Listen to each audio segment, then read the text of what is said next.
All right.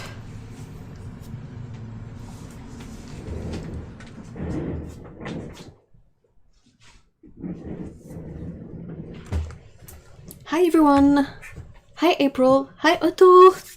Hi Dominic. Hi Soda. How are you guys today?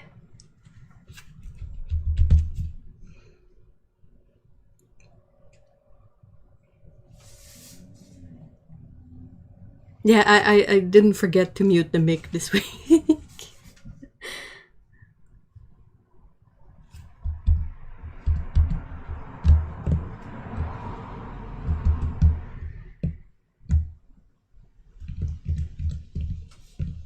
Hey, Misha, hi.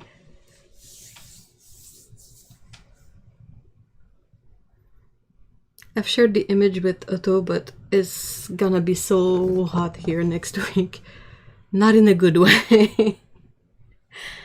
We have a 34 Celsius at some point, and that's without the sort of feels-like factor.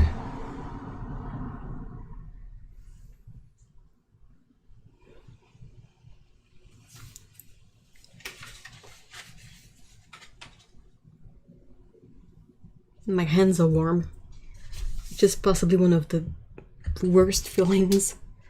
I really hate that.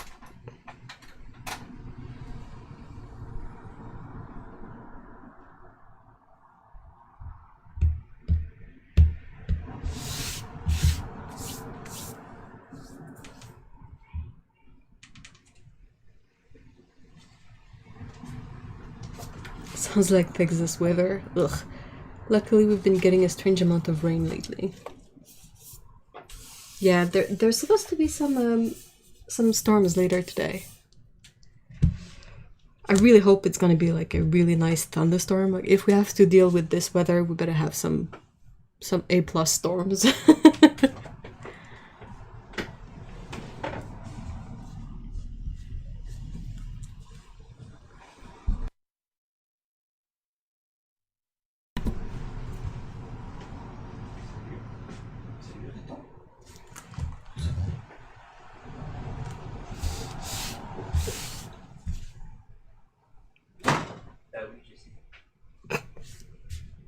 Ah bah sûr.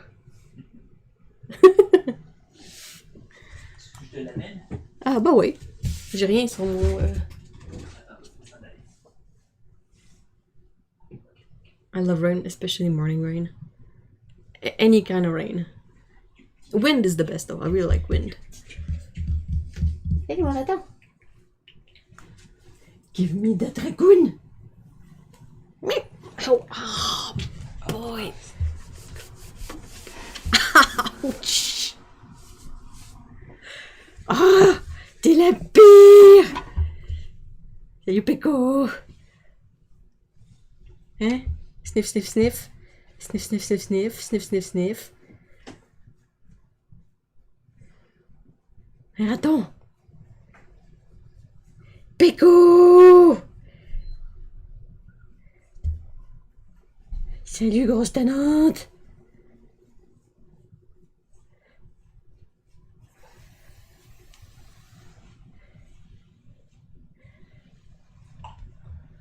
Hi everyone, it's about 21. Yeah, I know, same here. C'est ça? C'était trouvé là-dedans. It's not gonna be fun this week. I'm just glad that today there's some wind. Because it really makes a difference, but oof. I saw a video about the new Schminke color and dug out an old swatch sheet. I got my PG50 and my PBK11 at the same time. And it was the first mix I made. Oh, awesome! I think it has a third color in it though. Like the, I have it here. The Chesk Fur. Hello! Mom! Bit me, Mom! Doesn't say pigments on the box though. But it's PG50, PBK11, and one other pigment. Hey, Ginger! Just ordered a new color. I'm so glad. It's okay, Pico. It's so pretty. I did swatch it yesterday. Okay, I see my swatch, but there's a kitty here.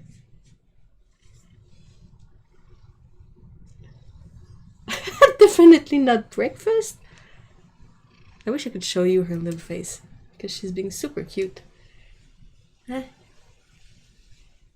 like, if I leave my hands here, she's gonna be like, Mom, pet me. No? You don't wanna show? Yeah, okay. She just nudged my hand with her face. And she's purring. It's been warm here, but the house is staying nice and cool day and night. Oh, that's great. That's the best.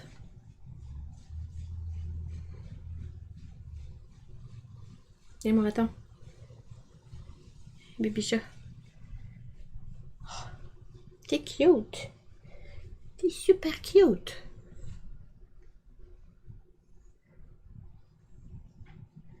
People Jackson's is doing a paper salt. I know. The only reason that it's like I'm not jumping up and down in happiness is because shipping paper overseas is always super expensive, which is why I don't order a lot of paper from Jackson's, if ever. I saw that they have the new Bao Hong paper too, which was only available on like AliExpress or possibly Amazon through a reseller. I bought so much paper. Well, I mean, I would if I could. Like, if it was the local chain, like if it was Desa who had a paper sale, I would definitely be looking into it. Like to get some staples, like to get some Arches cold press and possibly a few sheets of hot press to further test out how hot press deals with granulation. Yeah, Misha is right. You go through so much paper, Otto.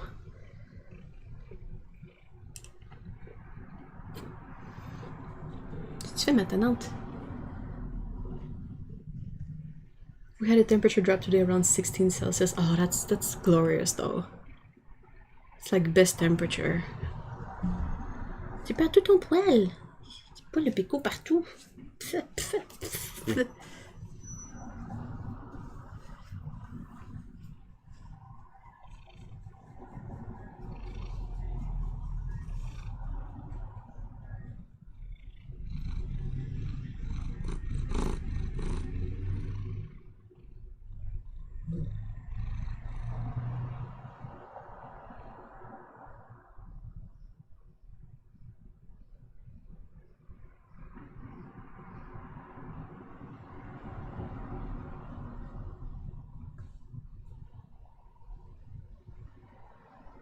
There are now sheets of Stonehenge black paper thicker than 140 pound.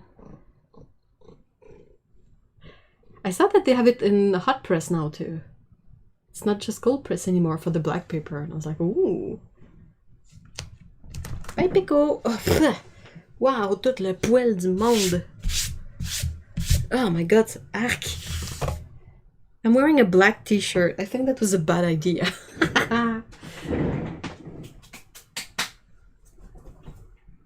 Yeah, I'm covered in fur.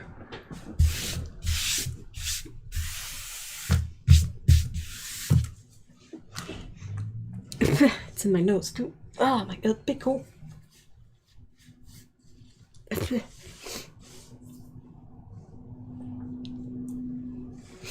Running low on paper gives me anxiety. For me, it's having too much paper that gives me anxiety. I don't know why. Like, it has never not served me. Plane! Yeah, I'm not closing the window, sorry guys. It's gonna be too hot if I do that. I'm gonna melt. But yeah, there hasn't been an instance where, like, the paper I have has not been helpful, but then again, I always feel like I have too much paper.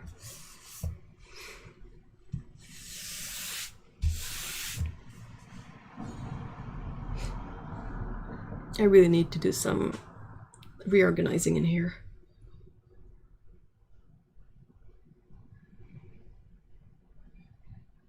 No melting of stupid heat. Yeah, I'm okay for now.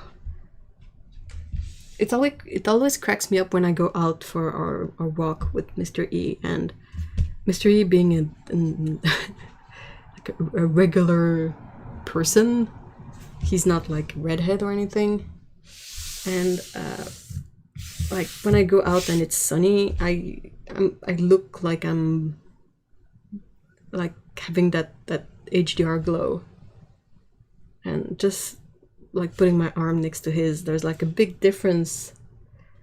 I'm like so pale. Pale. Definitely not good with the sun and the heat. I am low on paper. Where do you like to get your paper from, Stephen? Hi, by the way.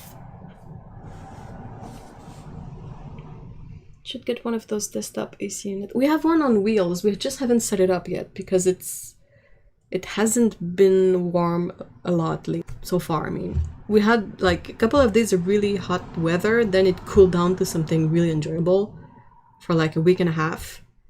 And like next week we're gonna set up the AC on wheels because otherwise it's gonna be unbearable. Hey Kevin, Rosa say not yet, just redhead jeans. Usually Curry's. Ah, good. Curry's is great. So I would say they have a really slim selection of color pencils. I was looking at their shop the other day just for like, I like to keep up to date with what kind of material the stores offer. So when someone asks me, oh, where can I find this? Where can I find that? I have a sort of a vague idea of where it's available. And I was quite surprised to see that Curry's still has their free shipping from $28 promo. Because I'm like, wow, that's really easy to get to $28.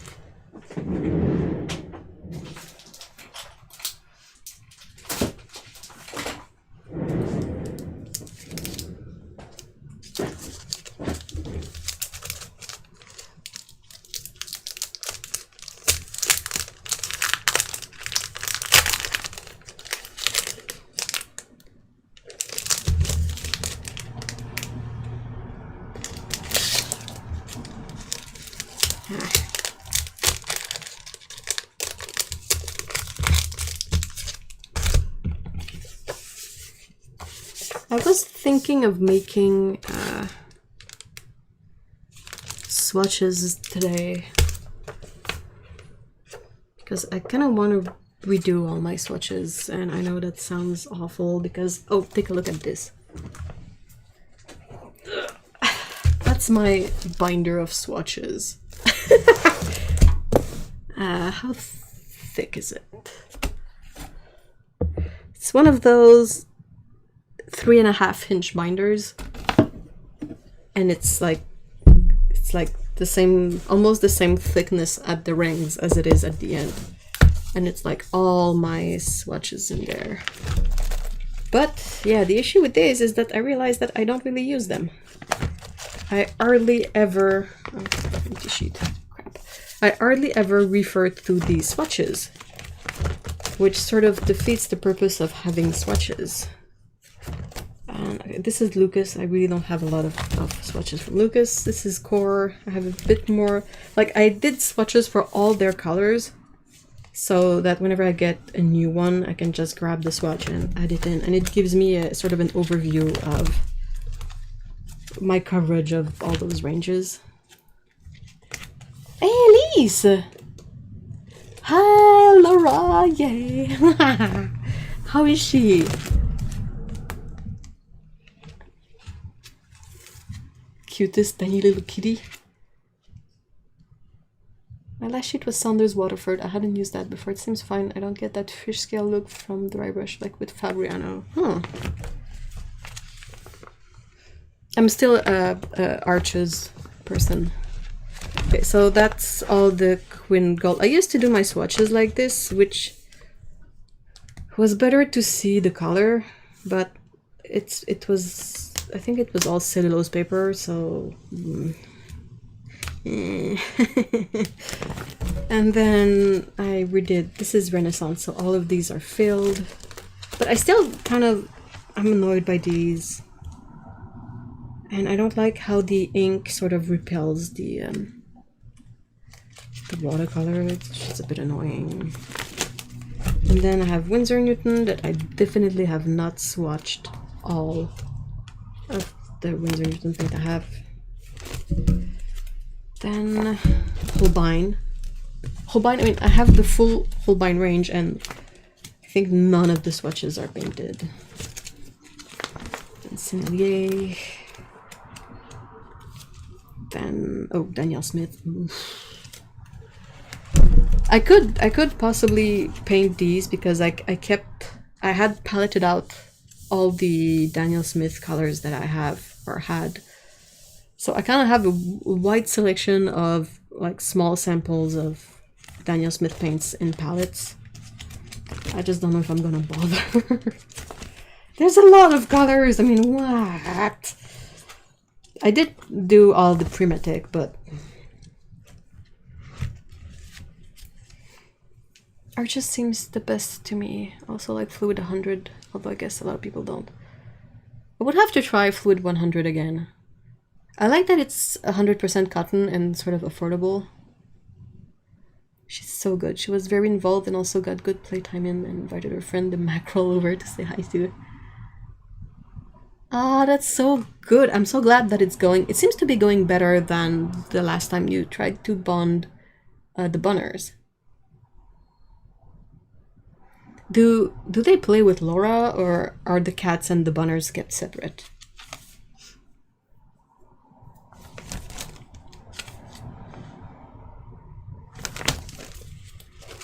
And then Schminke, which is also not filled in. Oh, I didn't remember that I had done the super granulating in swatches.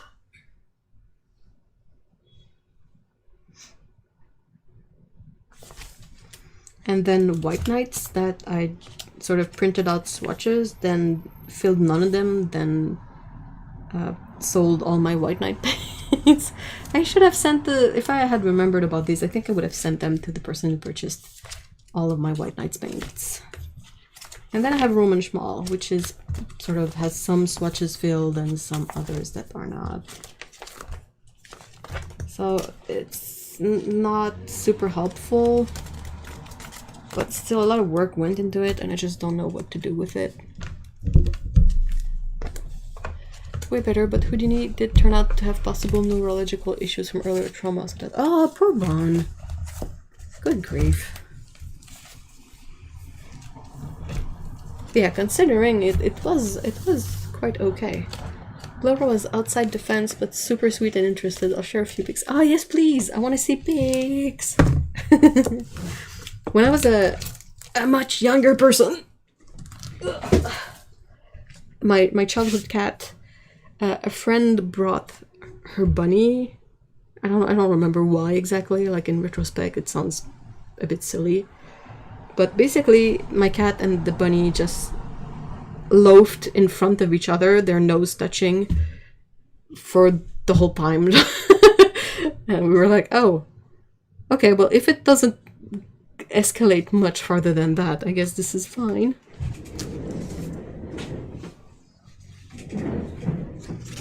So this is the new Schminke color here.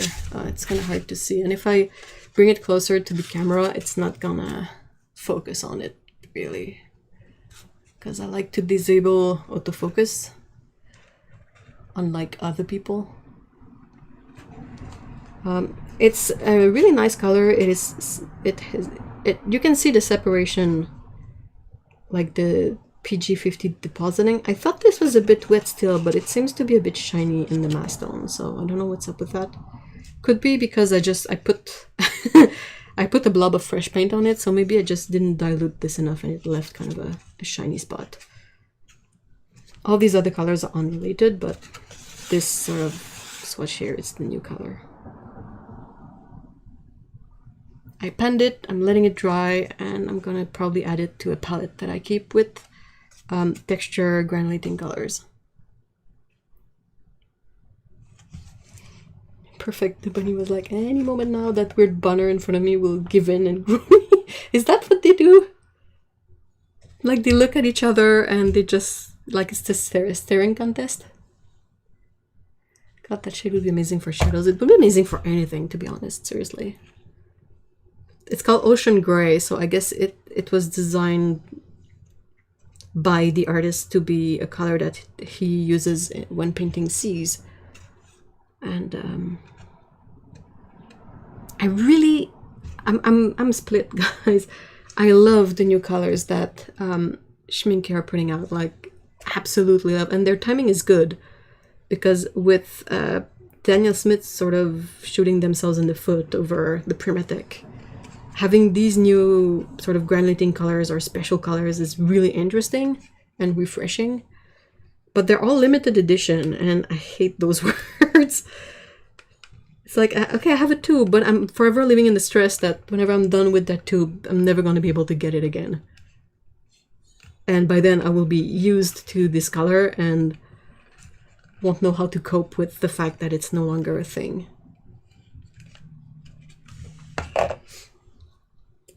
Yep, it's a dominance thing. Oh, I'm glad. I'm glad that it didn't go straight up into like aggression or something. And I think my cat was just like, huh, what's that? He was such a mellow cat. Like, I'm not surprised that he simply sat in front of the bunny and was like, huh, you brought me a curious friend. So this is 5 inches by 3.5 or so. Yeah, the fixed scarcity thing is frustrating. Ah, it is so frustrating. The only thing I'm glad though is that with Schmincke, like, I'm gonna grab this color.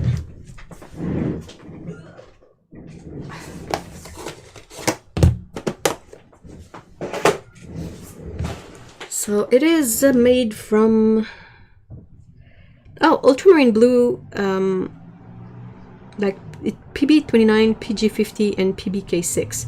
And I checked, and Daniel Smith has these 3 colors available separately. So the one thing I repeatedly tell myself to avoid stressing out too much is that if it's no longer there when I need to like refill, I can try mixing it myself from these other colors, which helps calming me down a bit. But it's more stressful with the granulating colors because sometimes they use pigments that they don't have available in other tubes, and I'm like, don't do that. Hey, Anastasia, hi.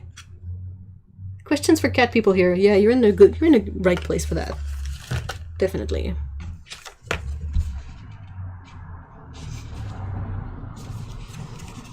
So, referring to the title of today's stream,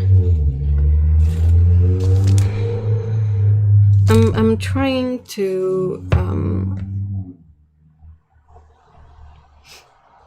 figure out how I want to do swatches for various things. So I did a couple of mock-ups.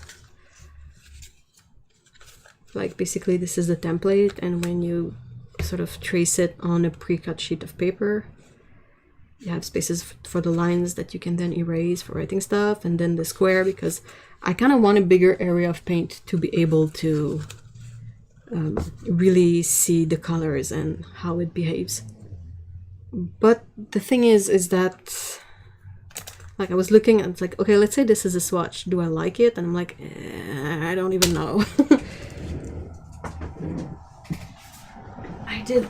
I had printed out this one as a reference. That's someone else's swatches. That's Carly Drew swatched. So this is like me testing out the template here.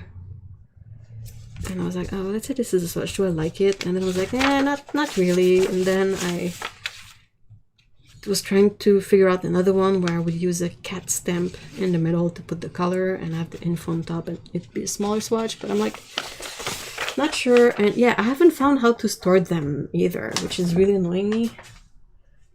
A lot of people will do, well, what Carly did is she punched a hole in them and keeps them on. Hold on, I have a few that are like that, like my Ecoline and liquid watercolor swatches are on a ring like that. But I don't have any more rings like this one, so that's not good. And I don't necessarily know where to get more. This one is a 2.5 inches ring.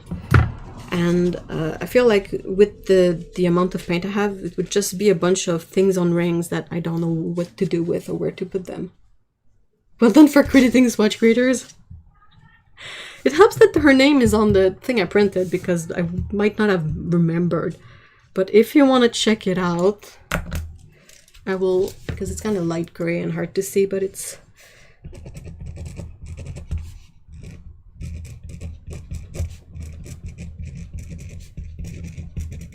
carlydrew.com.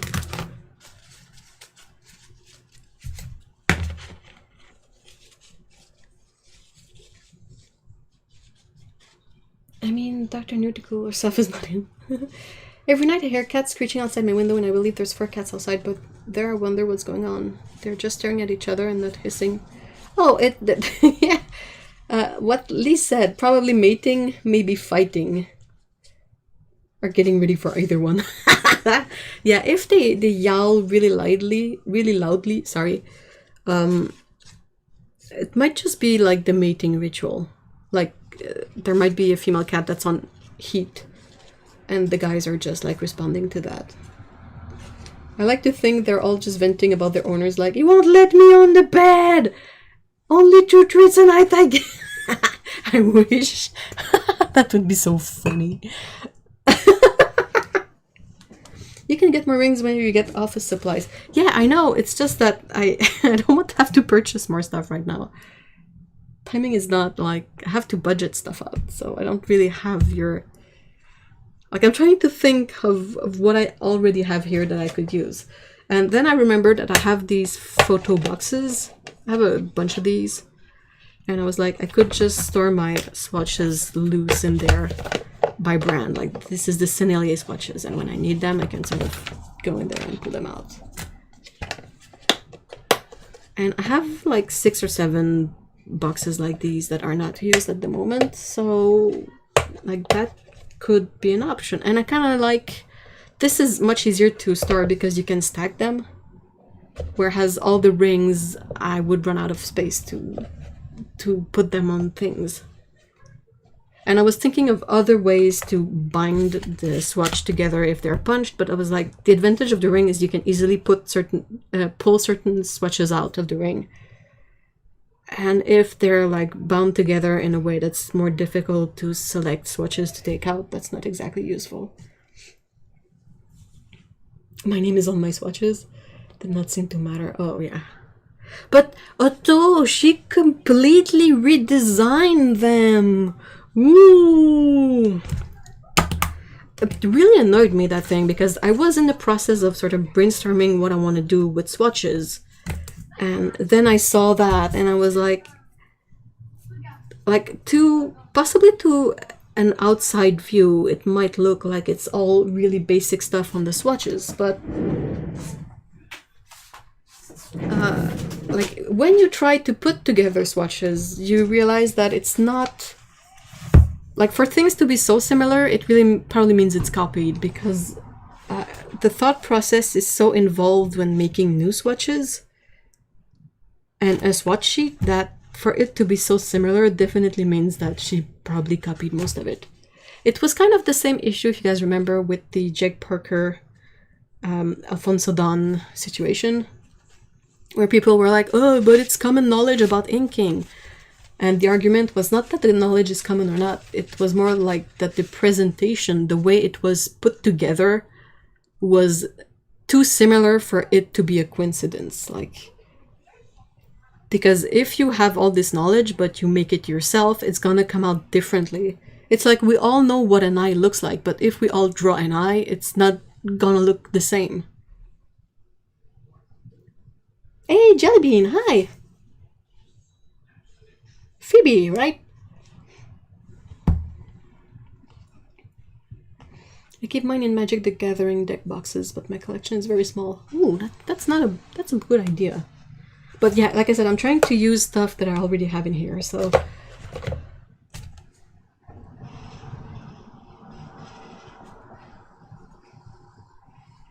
Either that or there's some back alley catnip negotiation.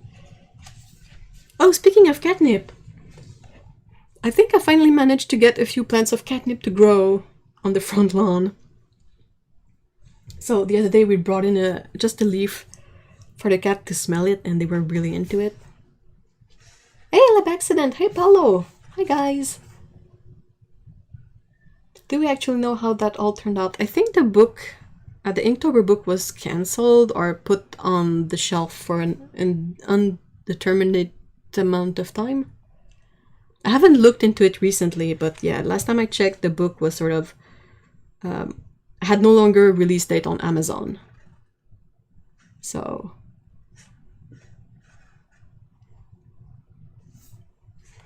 yeah, that was the notes I basically took from watching a lot of other swatches, like the kind of stuff that's on other swatches. But like, this is just a brainstorming. It's me thinking in terms of like sheets of paper, how could I cut them, what size, what kind of info I use, what kind of info I want on there. And simultaneously, I'm working on sort of a database of all the paints I have by brand, so that I can see, like, when I'm looking for a color, I can easily reference those like Google Sheets and see where the color is. Because it's getting a bit confusing. I mean, I have a generally okay memory to remember which color is where, but let's say which Minky palettes, it's a bit harder to figure out which palette has what. So yeah, that's it. The whole thing of the swatches that Daniel Smith promoted, like, except for the plastic wrap test, it's basically the same stuff as Otto. Otto, when you did your videos about how to create texture, did you include using saran wrap or plastic wrap in there? Speaking of copying, did you see the news about an artist claiming Capcom stole photos of from her texture art book and repurposed them in the Resident Evil and Devil May Cry games? No, I didn't see that. My spray bottle just quit on me. No! What happened? So yeah, and then also, speaking of swatches, I realized that I might come up with a swatch for watercolor, but I would also like to swatch my color pencils, and I haven't figured out how I want to do that either. Like, do I want it? To me, it feels like it's more relevant to keep watercolor swatches on separate pieces of paper so that I can sort of put together palettes using those. But when it comes to color pencils, I feel like would I use separate swatches in the same way, or should I find a book where I put all the swatches in and then refer the book? And I don't know. That's where I'm at. I don't know.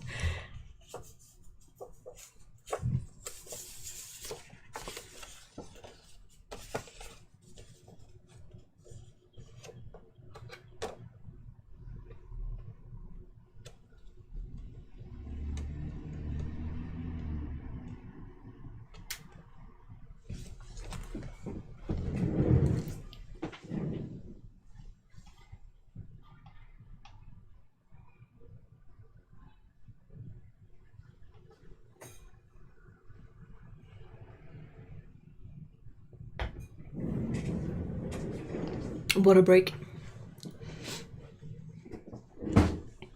I'm researching recipes for bread that use kefir, as I have loads of kefir. No idea. I tried to use it and not a single drop. Now I have to find another one with fine mist. Did you check like the stuff like water level in there? Sometimes I know my spritzer have a hard time because spritzer are dumb. Do I have one nearby? It's opaque. I don't know if you can see, but the tube in it goes to one corner of the bottle. So if I hold it at an angle and the water level is too low and the intake is located where there's no water, it's annoying. You always have to rotate the button. I kind of feel like the ring solution would work well for the colored pencil swatches. Yeah.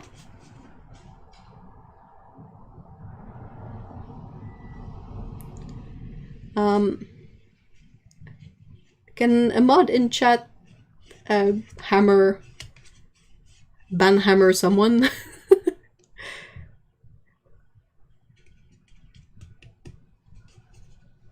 I checked whether I poked it with the pin, still nothing. Thank you, Elise! Oops. Oh no. Hey, welcome back, Otto. Elise, I think you hid Amisha instead of that rude person. Of course, Otto comes back just after the... Oh my gosh.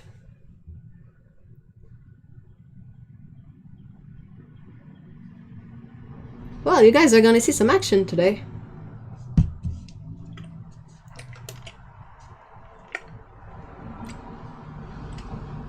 Well, I can't believe that there's someone who's so bored on a Saturday that they come in to troll a live stream with like 30 persons in it. I'm reporting all those things you do. Good job, guys.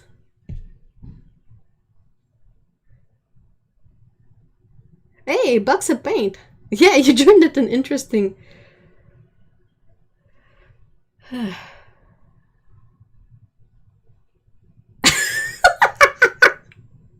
This is getting so stupid. Okay, what's gonna be the next one, guys? Oh, I can't believe this, the absurdity and the stupidity of it all. You are poised, you're ready?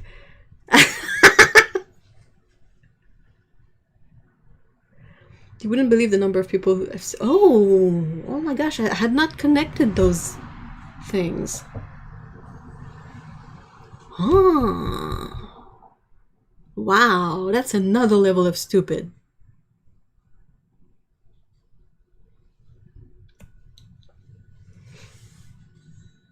The only reason we need mods is for trolls, definitely. And there's like, trolls visit this live stream like once every year, possibly.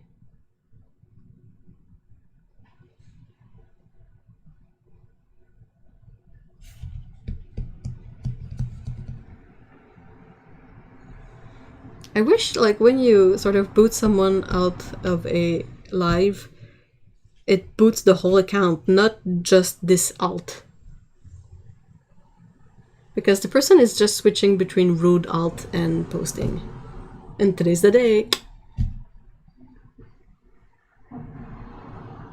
I don't know, I think I've seen one once a month in the really? Can't you just ban them? I don't know. Can we ban them? Let's see. Yo, dirtbag. Huh. Nah, there's no options to ban people, which is absolutely mind-boggling. You can report them, you can time them out, but there is no, like, boot this person forever from this chat.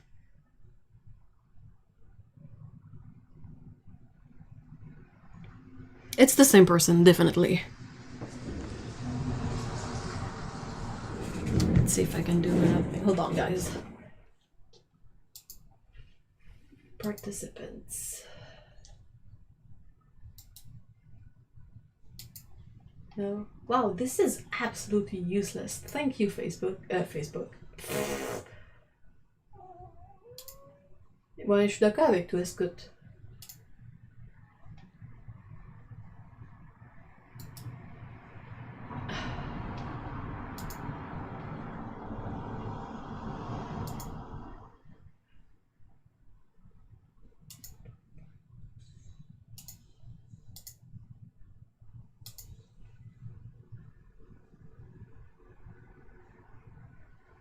Facebook is not any better, but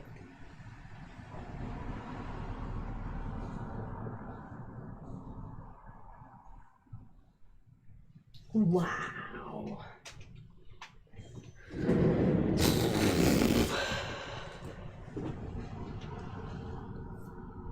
I have a sad life. This is all we get up to on a Saturday. Definitely. I'm really surprised. I thought there was a ban. Can I do something about...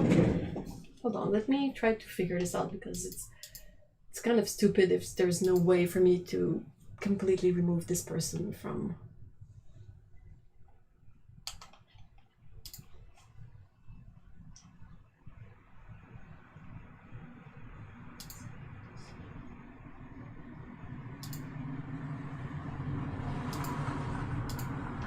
I know there's a way to block people, but I don't know how. Permissions.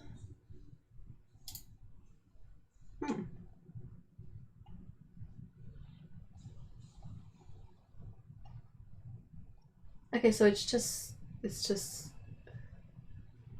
crap.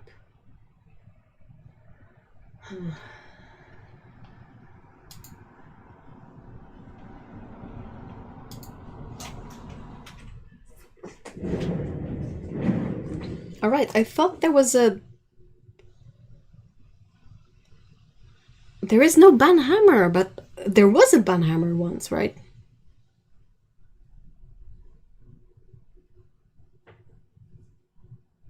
There used to be a ban button, right? And I can't even, like, when I looked in my settings, you can hide people from your channel, but I didn't see anything about possibly blocking people or banning them. And also, like, I was looking at what kind of words I could put so that it would block them, but there's not really any words in there that I could block without, like, it being an issue for when we regularly chat. Hold on.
Hey, Cyan.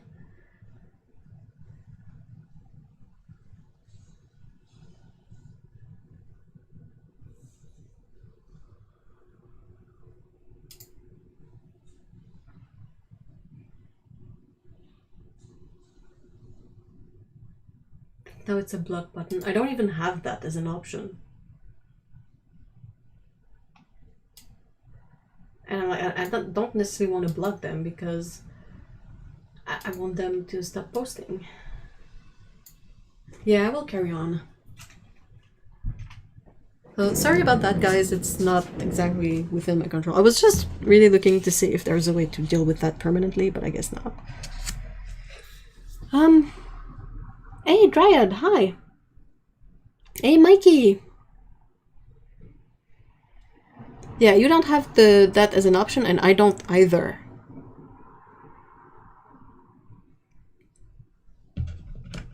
All right.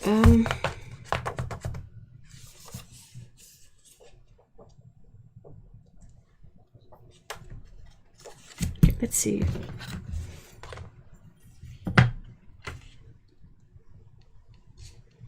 So what I'm basically trying to do is I'm trying to find a way to easily do some swatches so that I don't have to put in too much work. So what I'm looking at here is these Life brand what's the name of these? Hold on. file cards, something like that. And the paper is super smooth, so I was gonna try and see how it works with color pencils. So I'm gonna just grab this color family here. I have a bit of everything in there. I have some luminance, I have some Prismacolor Premier, I have one Lyra Polycolor, Old School Laurentian, I have some Holbein, Derwent Drawing. Do I have any other type of pencils in there? I think that's it. So I just basically want to check them up on this paper. And if they do well, then that might be a good option for swatching these.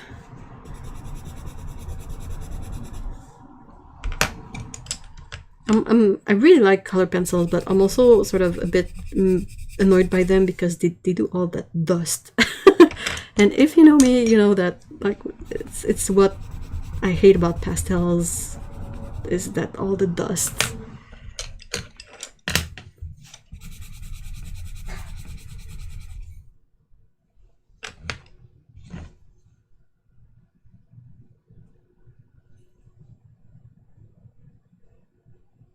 Oh, you found something, Paulo.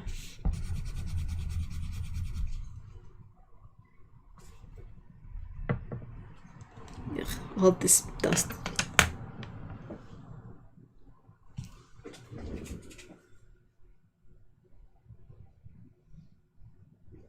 Oh yeah, I can.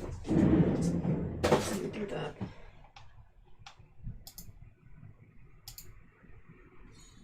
Hold on.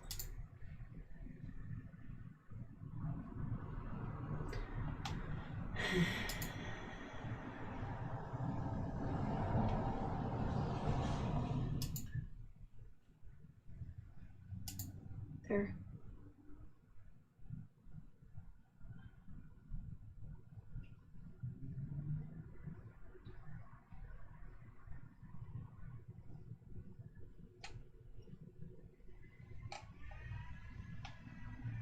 Okay, so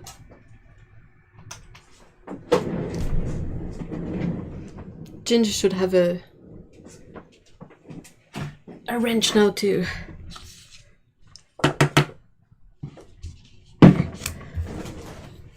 It's a really, really soft paper. Like, it's so smooth, it's almost too smooth.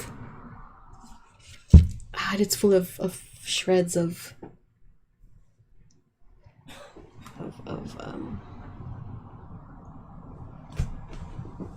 oh, there it is. Hey, this is gonna see some use, finally. There you go.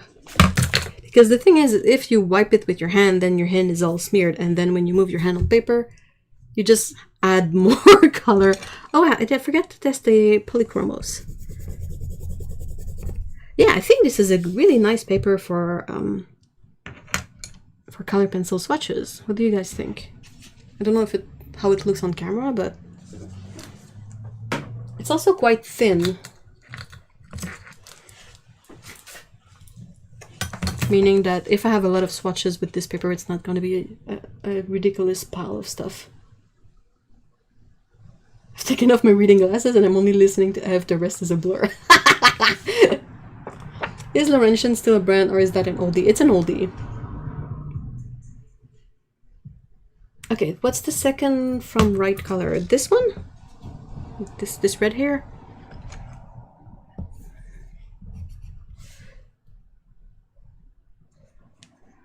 And some is Draconic Dawn.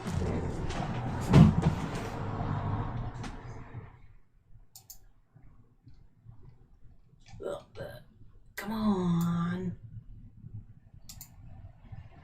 All right. Hi, by the way. I'm all sweaty now.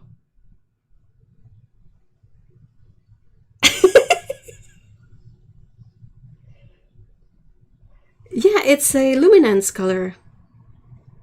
It's a permanent red from Caturday Luminance. Oh, this is gonna be a tongue twister for me. having a brand that's so so French in the name, but with trying to say some things with an accent and some things without. So yeah, it's a Carandash Luminance or Carandash Luminance. I was sort of made aware of these because of Autumn Chiu, which is someone I really, really enjoy watching the content and watching everything they do. This is an old school color pencil from Tombow. It has the name Homograph. I just realized and I'm like, okay. But these were in a vintage Snoopy tin. Whew.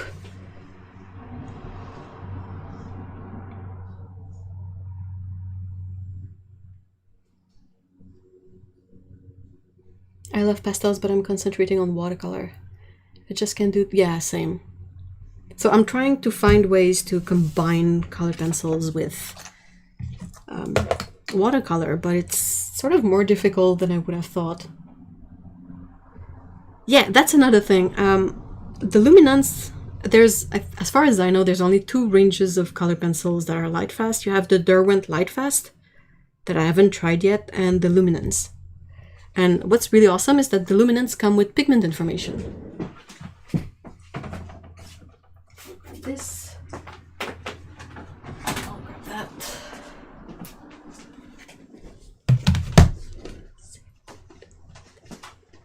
Okay. So this is sort of a tracking sheet that I have printed of the luminance colors. Unfortunately, it doesn't have the most recent colors on the list, but they list all the pigments. So if I look at, yeah, the permanent red, like Paulo said, it's probably going to be permanent red here, PR242. So it ties in with the knowledge we have from watercolor.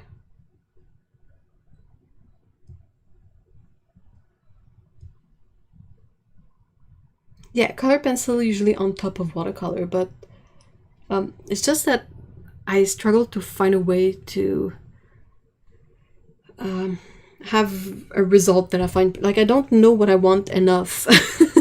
So it's a bit difficult. Like, I try stuff and then I look at it and I'm like, that's not exactly the result that I want. So yeah, so it's a bit like, what do I do with this? But yeah, so either I need to try on smoother paper like hot press. I feel like on cold press it just adds too much visual clutter because of the way it goes on the texture of the paper. The Derwent also come with pigment information. That's the other thing that I want to check out. I mean, not check out, but I need to sort of print a reference sheet for that too. Polychromos are surprisingly not light fast. Prismacolor definitely not light fast, but the thing, like, why Prismacolors are interesting is because they're so smooth. They're so fun to use. And yeah, the Laurentian ones are Laurentien. It's because I have them and they have they have a particular place in my heart. Good memories are attached to those, so I thought I would add them with my selection of pencils, and I sort them by vague family.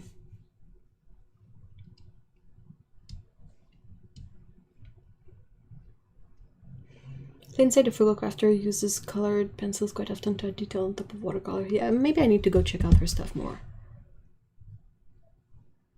One thing I've done is taking a bit of colored pencils of watercolor pencil to sandpaper, so it gives almost a brush of it. Ooh. How do you... So you basically scrape the thing on the sandpaper so it makes like flecks. Maybe you could do something with Prismacolors and the wax medium. Yeah, I tried. Out of curiosity, I hadn't tested it before, but I tried the Dorland wax medium on on watercolor paper. No, sorry, on colored pencils. Ugh. And it melts. Like everything blends together. So it can be a really fun effect, but if that's not what you want, it's really not a good outcome.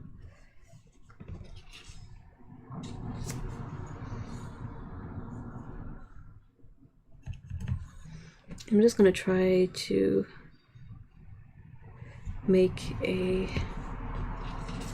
mock-up of a swatch before I cut all these papers into swatches. So I was thinking if I cut them in 4th.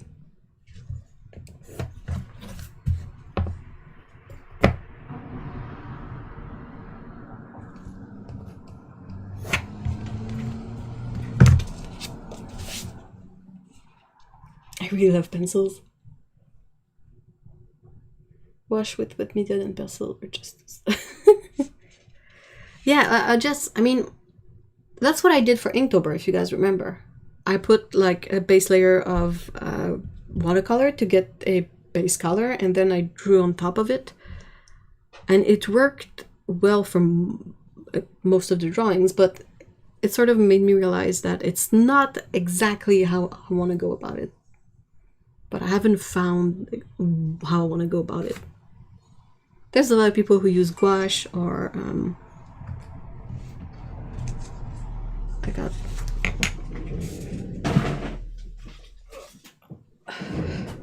okay.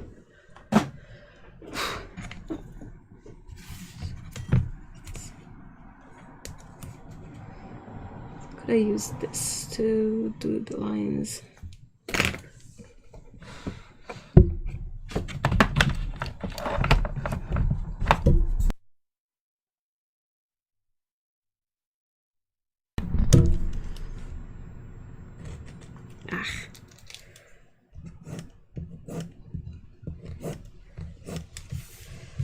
Just as a rough guideline.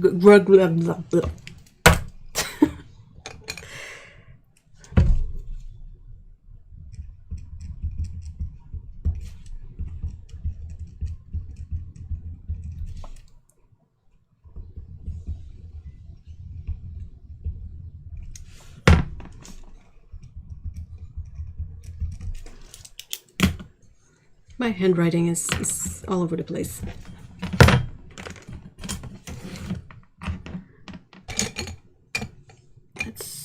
Oh, there it is.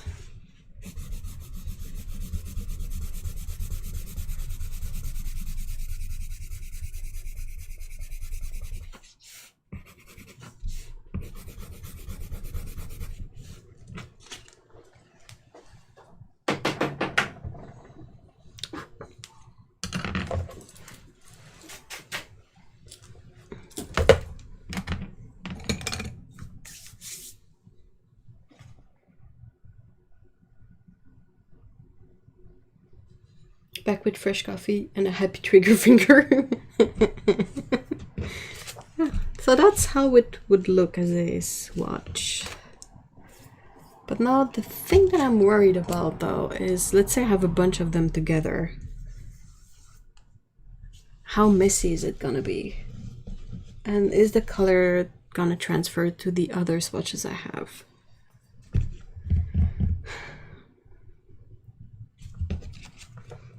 It's honestly less smudgy than I thought it was gonna be. Thought it was gonna be much worse, but it is smudgy. Ah!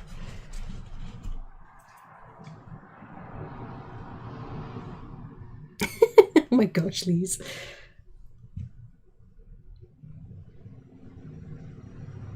Oh yeah, participants looks way better. I was trying to look into that if I could like remove them from the list of participants, and I saw that it was possibly various accounts, and I was like, oh. And if you guys want to see, do I have my wax medium my wax medium nearby? Oh yeah, I do. It's in here.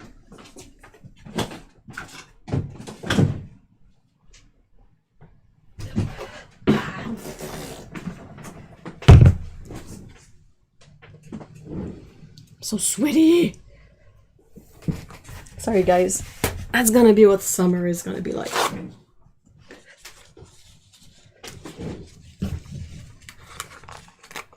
Pardon my French.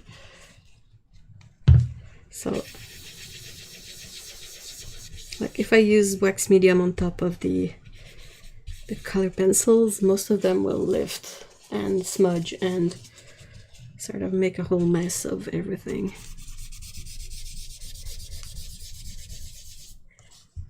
So that's not good.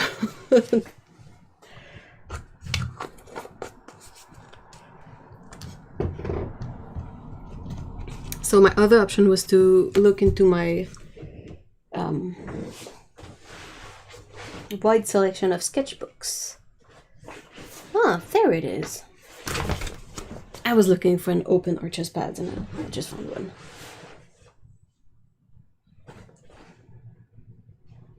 Do I have one here that...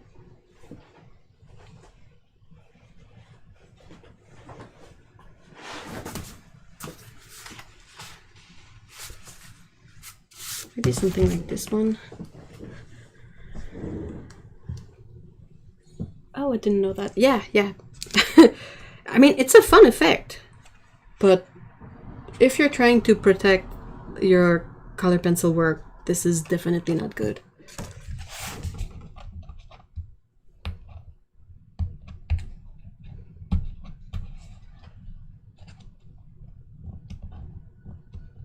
When you said melt, I didn't realize it was lifting as heavily as that too. Oops. Yeah, it's nightmarish.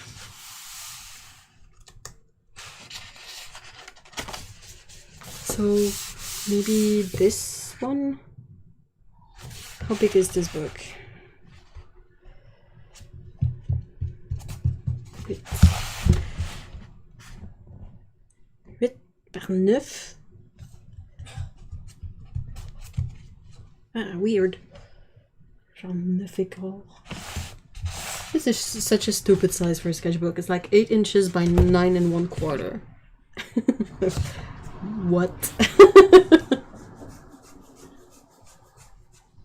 Today's weather is sweating in uncomfortable places. That's the forecast. Ah, definitely. Hey, Lindsay. Hi. Aw, sorry you're feeling gross. That's not great. And Sam is looking into seeing if there's a way to block the BS from trickling in. He has experience trolling your corners of the internet. Aw, that's awesome. Thank you so much for checking that out. My stepfather just made me a cup of coffee and he chose my Caturday mug. Aw, that's so cool.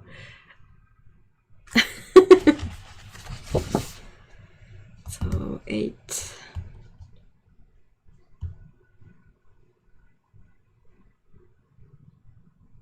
So I could possibly have 16 2x2 swatches per sheet with an area at the top for some ID, and then have the swatches in here, which would prevent them from smudging too much on one another. Like they would probably smudge on this side of the paper, so I would have to keep this side blank and have just the swatches on one side.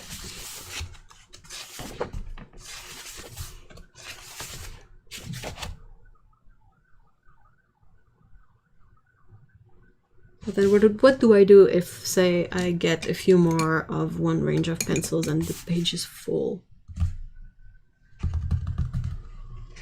We need some sort of binder kind of thing.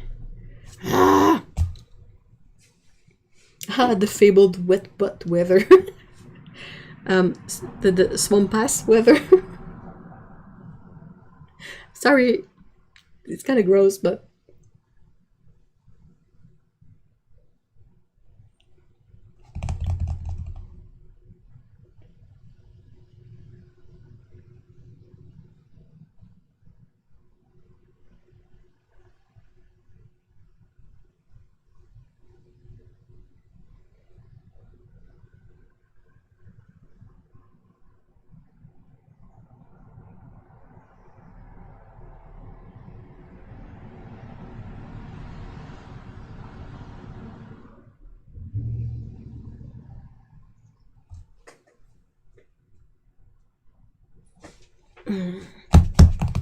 Trying to think.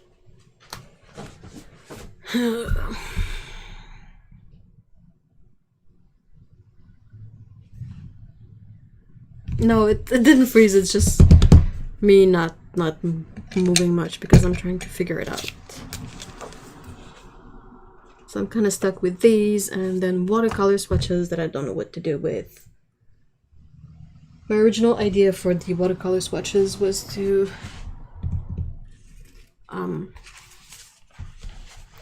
use 9x12 sheets like this and cut them in half and then cut 2 inches stripes.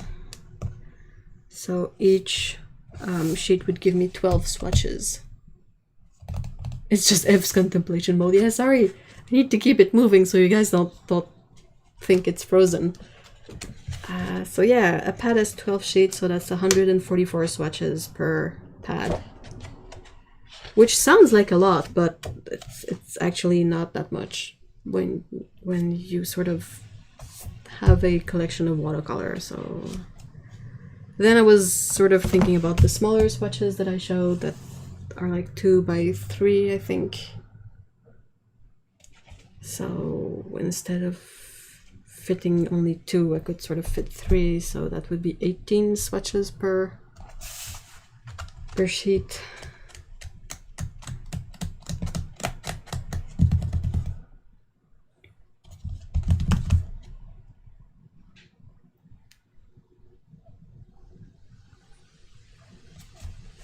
Swatching takes a lot of paper, yep. And that's another thing that annoys me, is that I already have a bunch of swatches made, but I don't like them. I feel like I haven't found the best way to deal with swatches. Like if they are in a binder like that, I don't exactly refer to them. But I could, like if I took the time to paint them, it would be more complete, except for a few brands. But then it's always a hassle when you get some new colors and you have to make new swatches. It's a whole setup of taking out the stamps and cutting everything. And so I was thinking like having a template like that sort of takes less time, because you can just grab your big pen and like do the square, do the thingies with an erasable pen, and then you can write on there. And you don't necessarily have to like use a stamp, use another stamp, and then I was trying to use a stamp for the brand name, because when you have like 150 swatch to make it, it's sort of hard to have to write like Schminke 200 times. But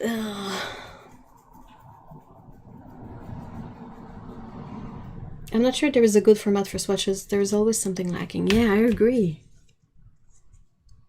Maybe you're better off making trad swatches. What is that? It can be so tedious. Yeah, I know. At least.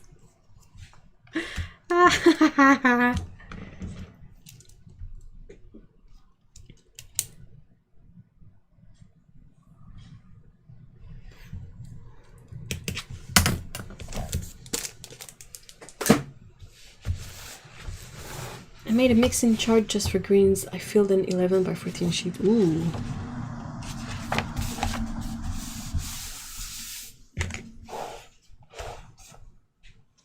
I have lots of suggestions for swatchers,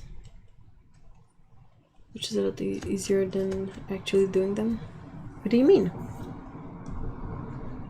I have a couple of hand-painted swatch reference, but not all brands offer that.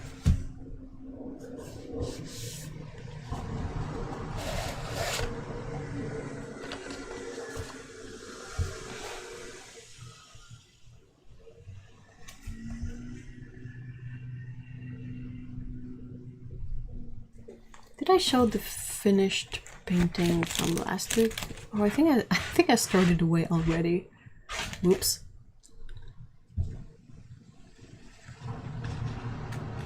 I was watching James Gurney, and he had this interesting triangle pattern swatch for trads. Yeah, but not everything is, well, everything is a trad if you pick 3 colors, but Is that basically what it is? Like all it is?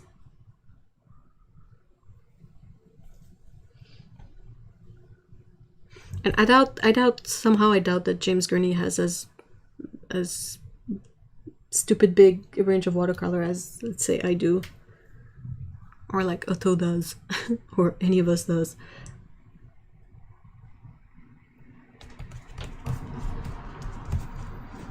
I can show this painting though that I finished this week for a review that I hope I can post out next week. So this was made using Senoly colors. Senoly colors are quite lovely.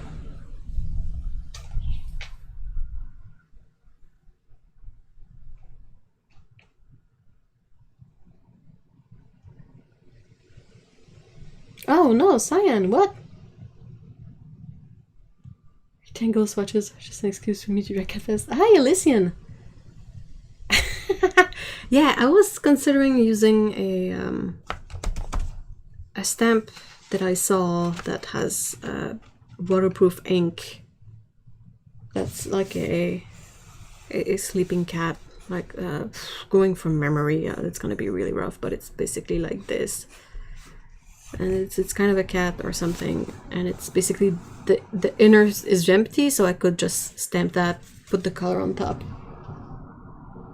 Please love your landscape. Oh, thank you so much, Jelly Bean. Phoebe.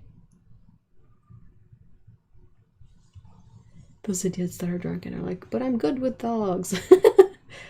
Oh my gosh, I'm sort of the other way around. I'm kind of my automatic response to dogs is to be scared, and if they are small dogs is to be annoyed. Though cats is another story entirely. But even then, I know how to possibly approach a cat, and even if I can read when they don't want to have you close to them, and I'm always sad, but I won't push it. Not sure of availability locally, but I use the artist training cards for swatches. Oh, that's clever. That reminds me of a type of paper that I have, but no idea where it's at. It was like blank business card.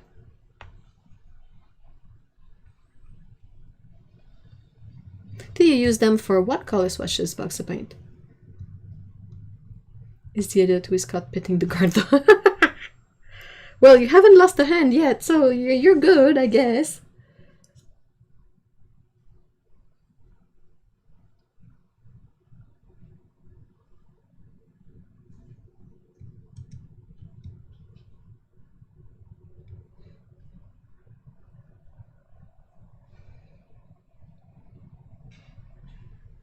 Or like, these little pads are really awesome. But yeah, if I had like just the 40 colors to swatch, yeah, sure, no problem. These have 10 sheets, so you basically get 4 little pads like that. You swatch the colors out and you're good. That's not the case though. When I'm out walking, if someone's dog lunges a little on leash or barks at me, I don't stop walking or change course at all. But as I'm walking, I automatically say, oh, stop, as if they're whining. Like, as we pass each other, most people would respond by backing up. I'm just unfazed. Yeah, I'm the kind of person who's like, ah! I hide behind Mr. E. Watercolor, markers, bottle of ink. Oh, really? I'll write that down. They're called ATCs, in short.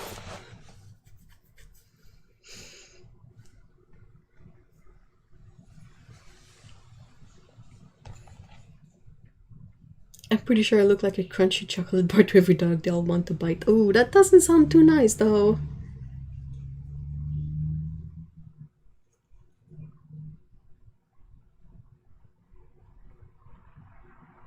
I've never even gotten bit, but I stop my approach if they don't seem friendly. But I realize I've been lucky. Yeah, I just don't, like, I've spoke about it before. I don't want to ramble too much about my stance with dogs. It's a tiny bit like a very minor trauma, but it's still there. And I've never had dogs, so I have zero knowledge of how to deal with dogs.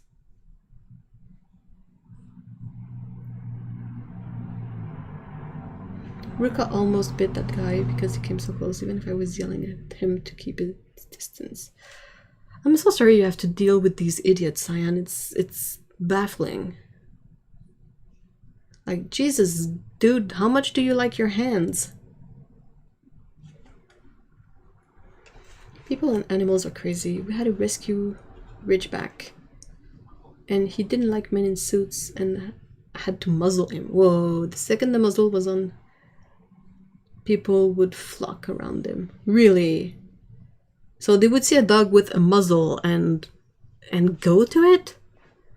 The muzzle is there for a reason. I really don't understand that thing with dogs. Like, even if I was really into dogs, I would at least ask the owner, like, hey, your dog is really, really lovely. He's really cute.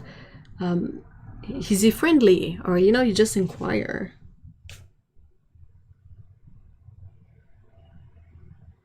I feel the same, but with bees.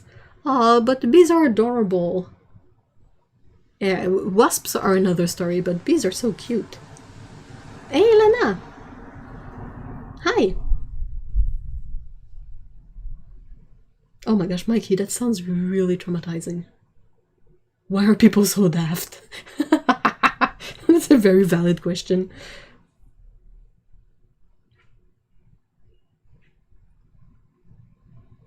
I only greet doggos if the owner invites me to, and then only if the dog gives enthusiastic. Yeah, that's the thing. Like, animal consent for petting is really important.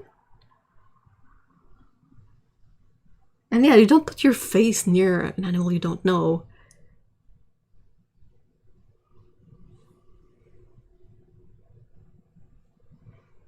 I have plenty of experience with dogs, yet when a random one is running towards me, I still get scared, especially when walking with Afke. That's what happened to me once. I was walking with my friend on, how to say this, not abandoned train tracks, because there were still trains going by, but really few trains. And it was close to a place where we worked at. And during lunchtime after eating, we would take a walk around the train tracks, you know, because it was the only place to take a walk in that area. And there was a person there walking dogs, one small dog and one relatively big dog, and she didn't put them on leashes. And once the big dog just ran towards me and jumped on me. And he was close to my weight at the time. Like, it really, I had a bruise on my hip, on my thigh. And I was just like, what's happening? And the friend I was taking the walk with, like, I froze because that's how I react. I don't know dogs. I was like, is he gonna stop? What's happening? What am I supposed to do? But my friend was so angry. And the person was like, oh, I want to take the dog for a walk without leashes. And it was just like an issue, let's say. So yeah, when I see like big dogs, I'm like, it's a bit of the fear of not knowing what the animal is going to do. Like, why is it coming towards me? Whereas if a cat comes towards me, it's like sunshine and parties. Strathmore makes an ATC with their 400 series watercolor paper, but packages are similar to Legion pads. Ooh, hey, Holly, hi, by the way.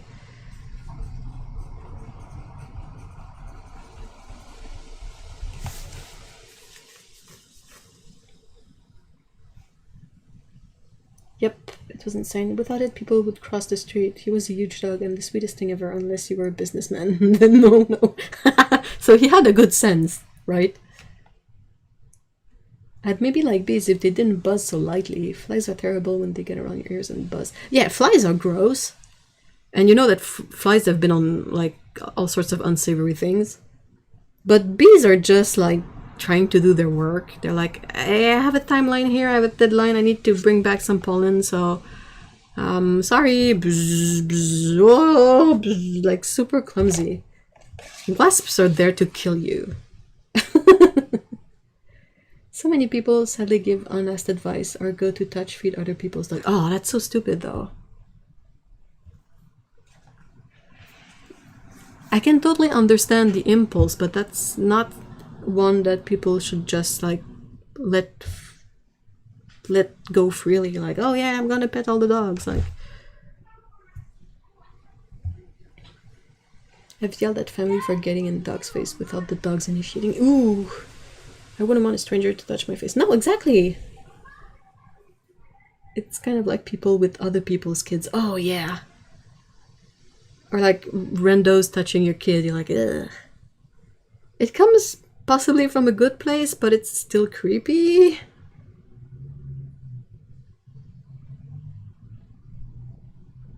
Thank you, Lise. But yeah, like my friend had... I had a friend growing up that had dogs, like big dogs, and they wouldn't exactly train them. So the dogs that would be, like, on their hind legs, they would be taller than me.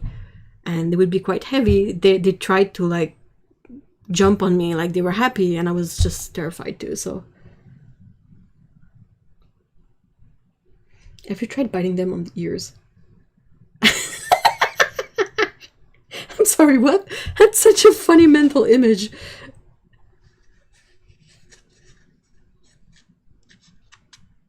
Oh, poor Ruka. Have you considered perhaps jumping on the pogo stick? Hey, Otto! Welcome back. I fell into a ground hive of bees when I was a kid.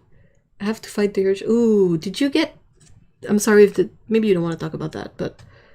How did you fare in regards to the number of bites? Wish me luck as I have a true belly. Good luck, Paulo! Bread is awesome, you should be fine. I'm kind of like that with cats, but I've never had a cat. And I've had several bites scratch me, so I tend to feel... Yeah, understandable.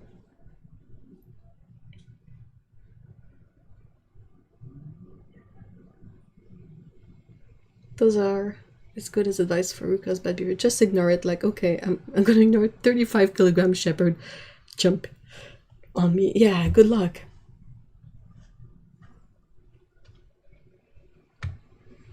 Hey, Malvina, hi!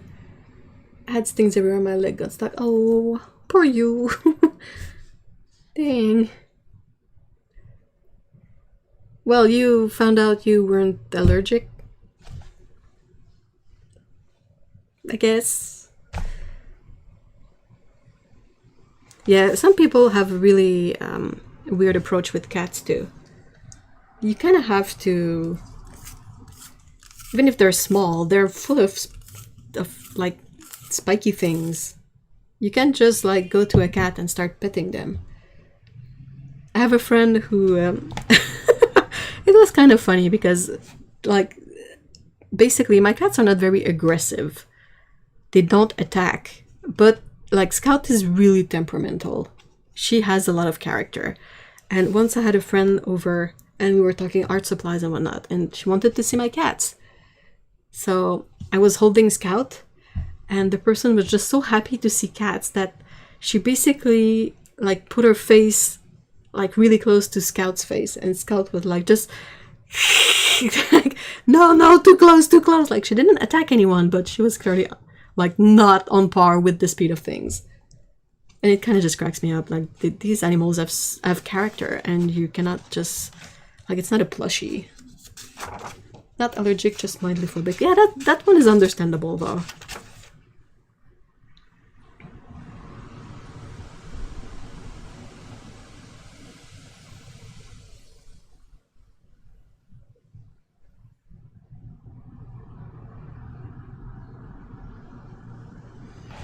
But yeah, like with cats, you basically have to see if they will approach you, and then you let them smell you. Like you let them smell your hand. And they will decide if you can pet them or not. Like when we go on walks, I like to spot the cats. And some cats will come to see us and be like, hey, and I give them treats and they're like super happy. Some of the cats will just stay afar and they just like, huh. Well, don't come any closer. And you're like, okay, deal. But you're really cute! It's basically how I go. But yeah, a lot of people don't know the thing about letting a cat smell your hands first. Like, they smell them, and when they're done smelling, then you can possibly try petting them.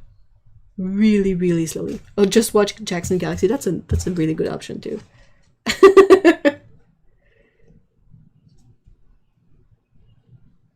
Cats will pet you first anytime. That's a really good way to put it. I'm trying to think of a drawing idea.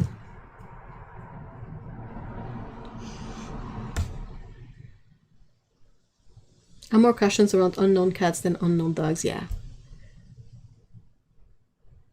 Yeah, that kind of happens with my grandmother's cats. When I stopped trying to get on her good side and let her be, she decided she liked me. Yeah.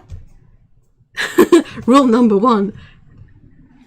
The cats decide. I learned this week that tiny lethargic Emmy can fly if she sees a bird. Oh my good grief.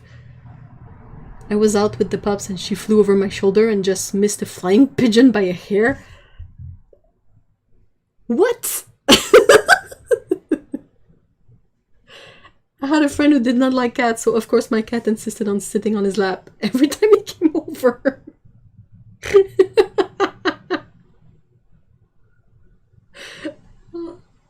I had a friend who was terrified of bunnies. Oh no! Cyan, how does someone become terrified of bunnies? That's so sad. Bun Bun loved to poke that friend's leg because he would jump. Oh my gosh, Bun Bun. Cats never want me to pet them after they sniff. They just swarm around. Hey, that's a thing. You gotta let the cat do.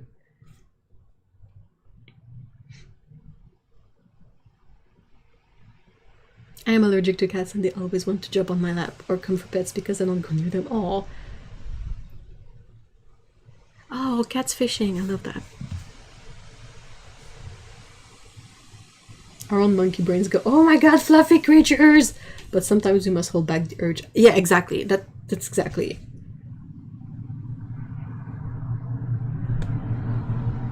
I see a lot of cats on our walks because I try to, like, I make an effort to see if there are cats.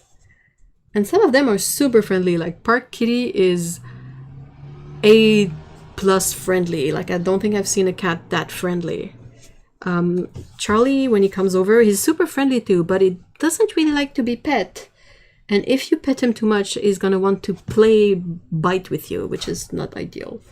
And then we see cats on our walks that we see them from afar, and that's all it is. But all of them, I want to hug them. I want to put my face in cats because it's so awesome. But I can only do that with my cats. They tolerate it at least a bit. The cat that used to live in our house was really sweet. When we came to look at the house, she rubbed up on my leg. Aww, what a cute kitty. The second she landed, she had that wake up in a strange room. Aw, Emmy. What the heck?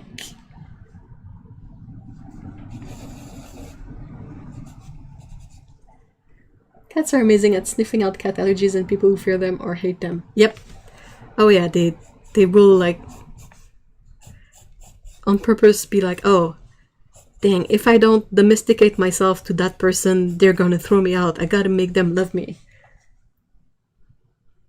I am honestly a little afraid of bunnies. Camp counselor didn't listen to Bunny when Bunny was done, and it taught him a lesson and spent the night with my aunt and woke up with bunnies. Oh no! That's the beginning of a horror movie plot.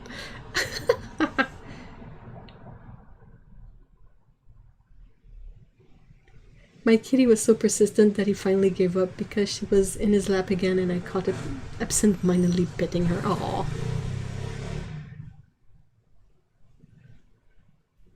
I recently learned that young kittens have a bad habit of love bites when they play, and parent cats nip them to stop it. Yeah, but that's the thing. If you get a kitten too young, or if you don't know about that stuff, and you let them keep on play biting, it's not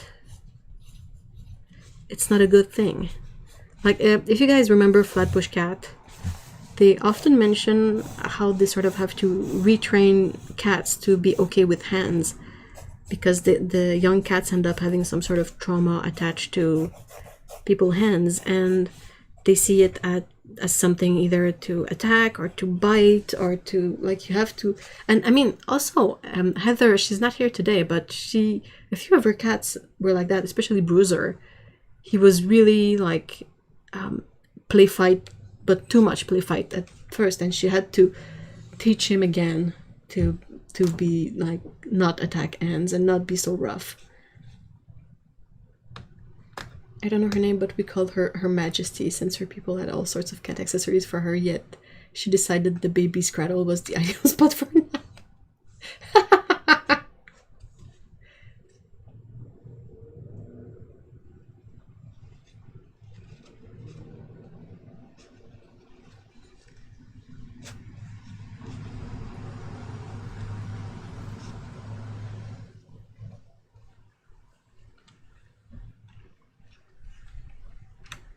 Yeah, we call Scout Princess.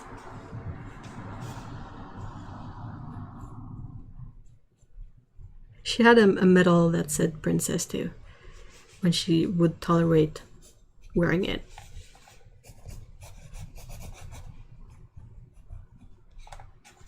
Oh, I know, what an idea.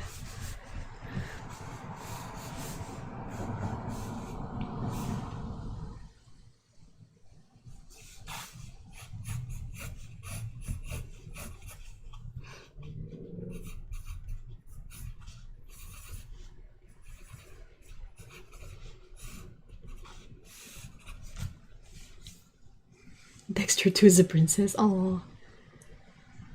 A bunch of princesses.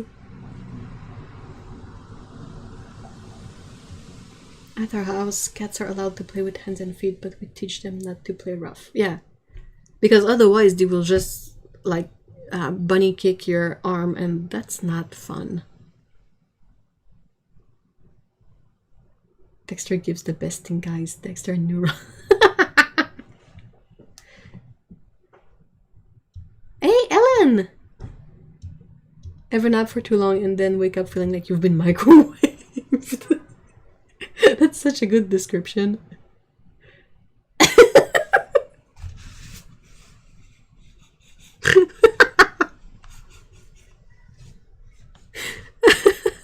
love it. It's so visual.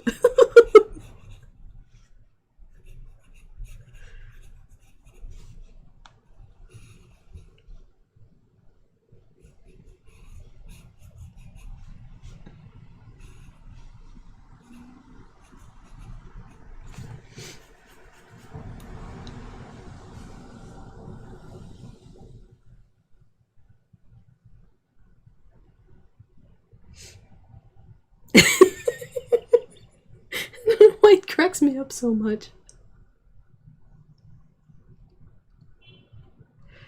Why do we feel so groggy after? I don't know.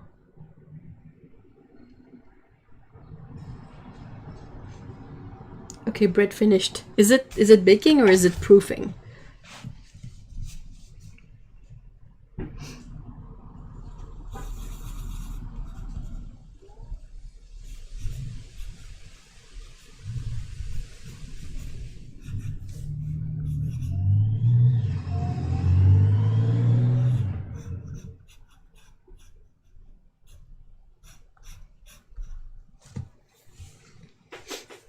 No, it needs to proof for 12 to 24 hours. Oh, wow.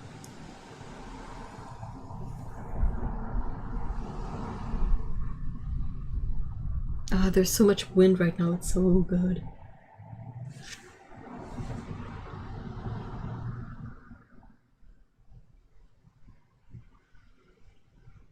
I had to get up early this morning and help Dad with setting up a car tent with no instruction. Got the frame up. That was good enough for a hot day like today. What's a car tent? Is it like the thing you use in the winter for snow? Or is it something else?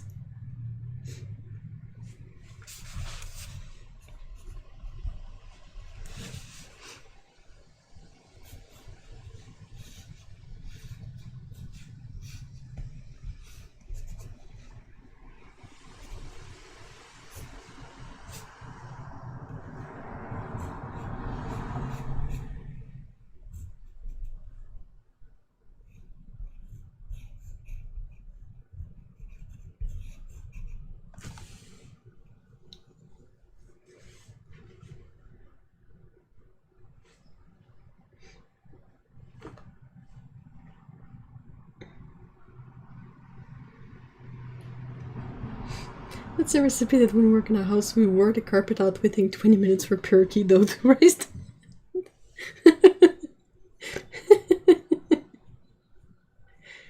Yep, big tent. We're putting our utility trailer, snowblower, lawnmower in. Oh, okay. Cool. Hey, Okuni, hi.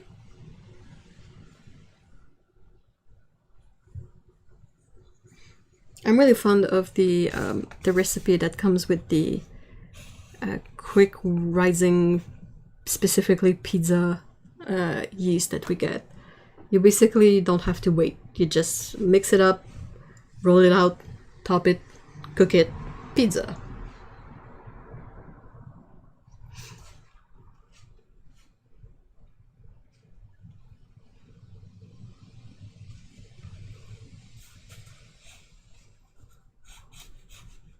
I'm kind of enjoying this idea a lot because it allows me to go back into my distant memories of camping.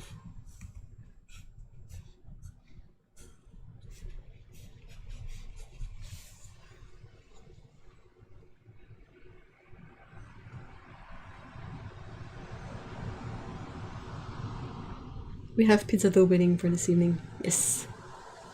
Yes! It's too hot to cook pizza, but dang. We always kind of do this, like during the hot seasons, we try to use the oven as little as possible. So whenever cold weather comes around, it's always like, pizza! And let's cook all the things! With a vengeance.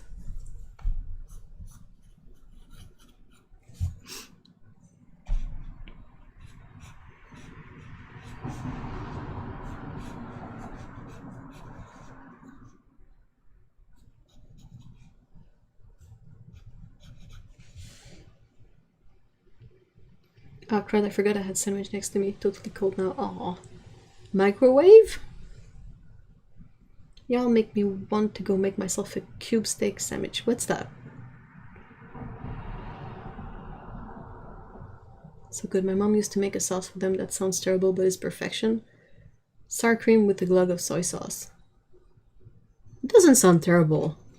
It can't sound any better, any worse than the sauce you get from mixing mayo and relish.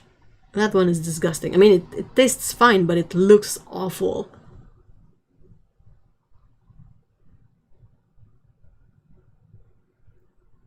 Speaking of microwave naps, I see you drew a tent. Waking up in a sun-baked tent is peak micro... Oh, dude.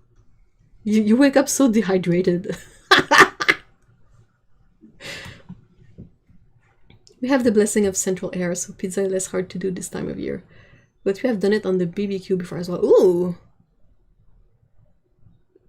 How do you need something to put the dough on, right? Otherwise it's just gonna through the grid.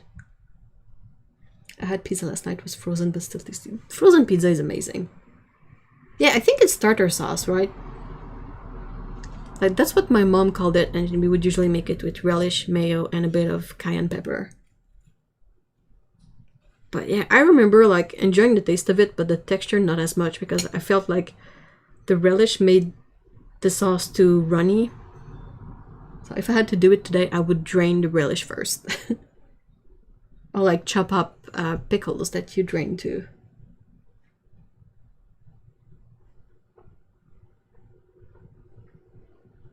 They recently came out with her saying, wait, who? Saying New Jersey, I don't know what that was, has the best pizza in the US, so I kind of feel guilty eating anything but local pie.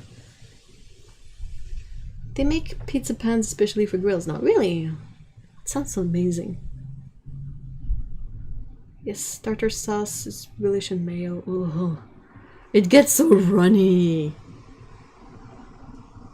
Helps you gag down greasy fish and chips. I don't know. We would eat it with fish sticks when I was a kid. So that part was right, but fish sticks are not that greasy. I feel like for greasy fish and chips, I would rather have ketchup. Or malt vinegar if ketchup is not available. I feel like vinegar is like the mayo is too fat.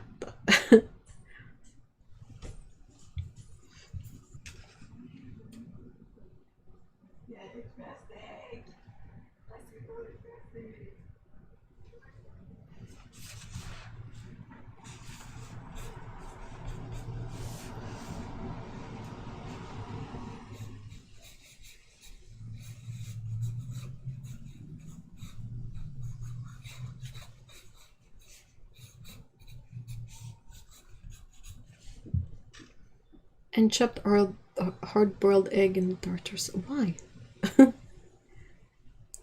We would used to make egg sauce, which is basically chopped hard-boiled egg in a bechamel, white sauce. It's good on a fish finger sandwich, but you don't have to see it. Yeah, if you can avoid seeing it. Because it looks awful, seriously. Tartar sauce should be mayo, diced dill pickle, minced onion, ground celery seed, paprika, and lemon juice. That's my recipe and I'm sticking to it. Well, awesome. I absolutely detest tartar sauce. Oh, well, that's okay. I'm a remoulade girl. Oh, I never remember what remoulade is. That's not the one that's ketchup and mayo, right? That's something else. Oh, I can't do ketchup and mayo. Ugh. Malt vinegar and apple vinegar are the best for fish and chips. Yeah, you need something to cut the fat, so vinegar, or I mean ketchup is basically sugar, tomatoes, and vinegar.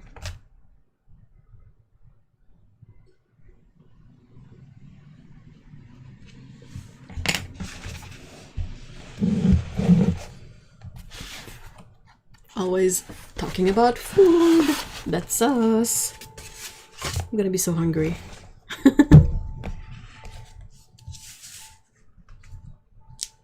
Let's try this one. Vinegar will definitely cut the grease of fish and chip. Yeah. They sell it in like Utah, I think, as a pre-made product. Mayo chop.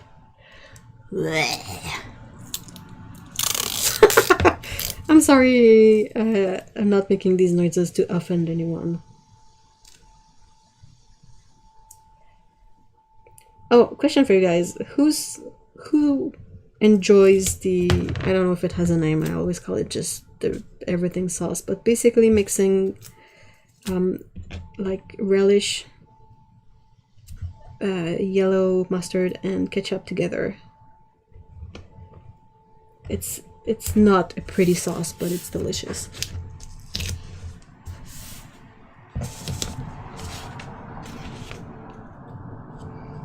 When we did Slimming World, our coach owned a fish and chip shop and told us weekly if we took off the breathing, then it was free.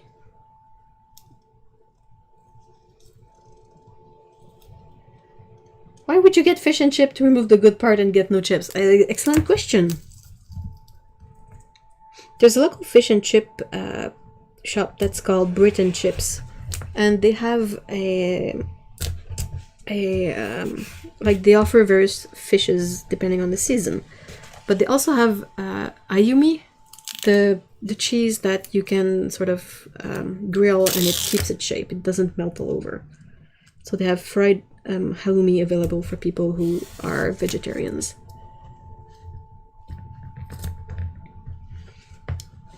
Remoulade. It's mayo with chopped pickled cucumbers and capers, I think, plus some spices.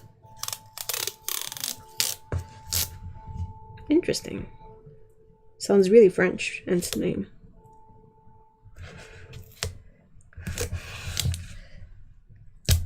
Malt vinegar is too weak for me. I use cider vinegar. Get out the strong stuff.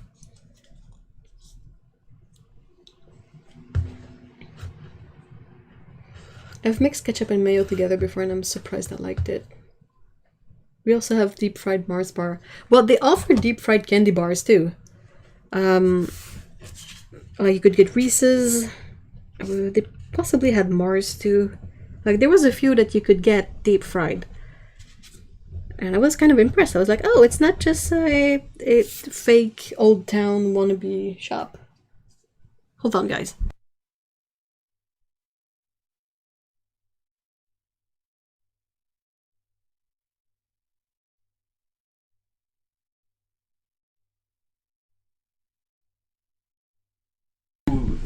Okay, so Mr. E just came in and he has showed me a picture of Peko. And apparently she's asleep like that. I don't know if you can see, but she's like sort of sitting up but not on the cat tree.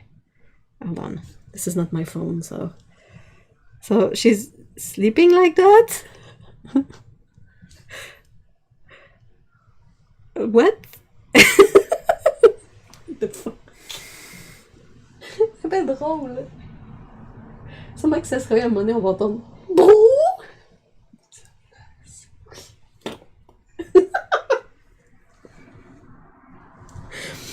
Oh. Allô, Dia?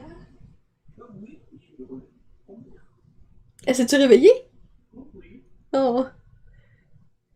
My mom ordered marshmallow with chocolate on the inside and they just came. She's so happy she's doing a dance. That's adorable. Of course, iron brew. Deep fried iron brew? What?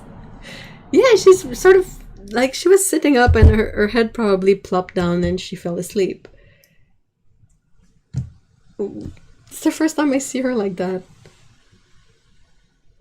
Oh my god, you don't understand. Peko is a million years into the future. She definitely is.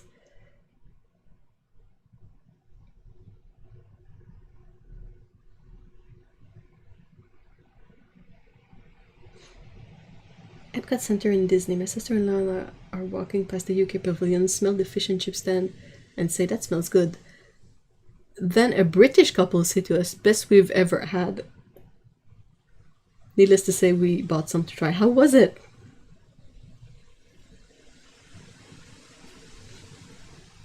Pico is absolutely 1 million years in the future. That's a really apt description.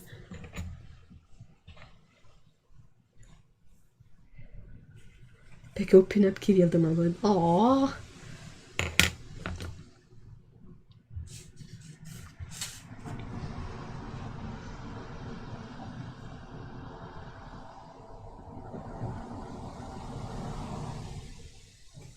Fabulous. Oh, that's great.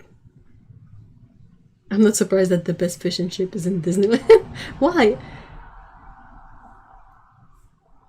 Why are you not surprised, Otto?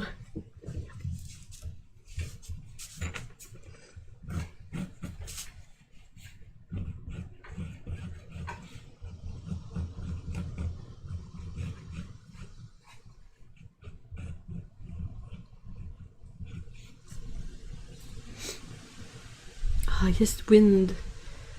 Wind.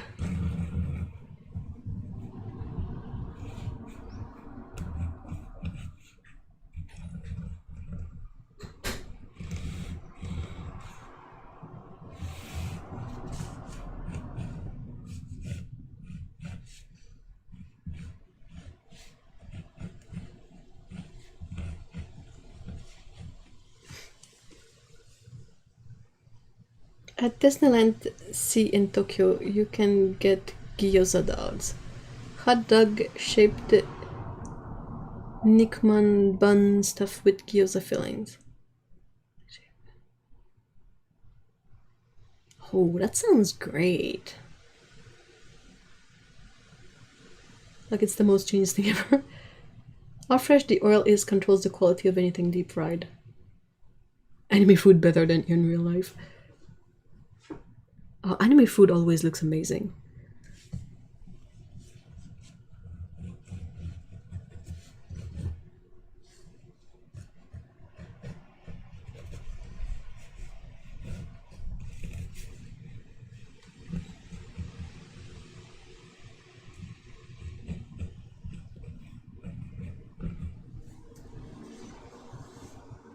When Japan is already expert mode on the pastry.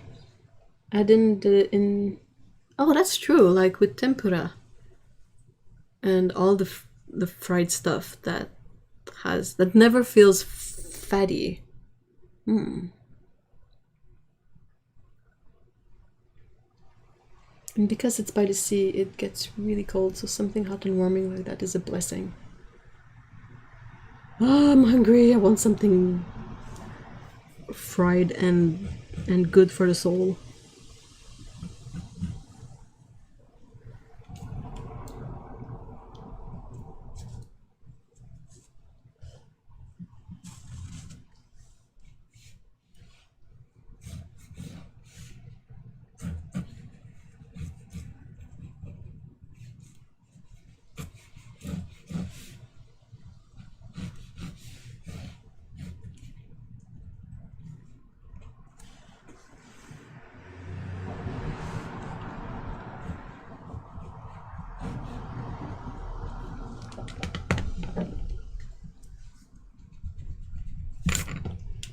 That's it. I'm hungry now.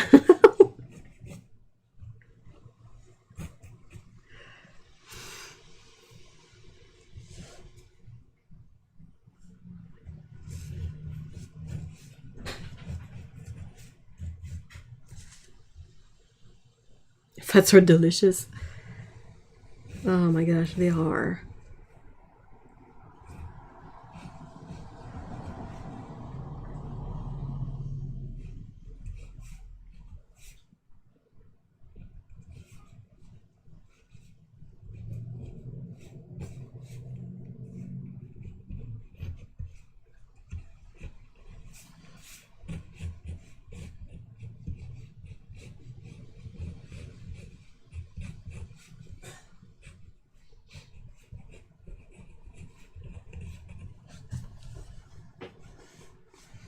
And we crave them because storing them is how we survived a million times to be here now. I know, but I have enough stored. I don't need more fats.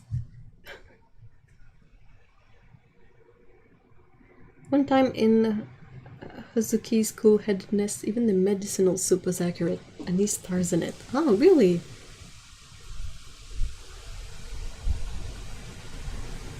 Wind. Ah, it's so nice.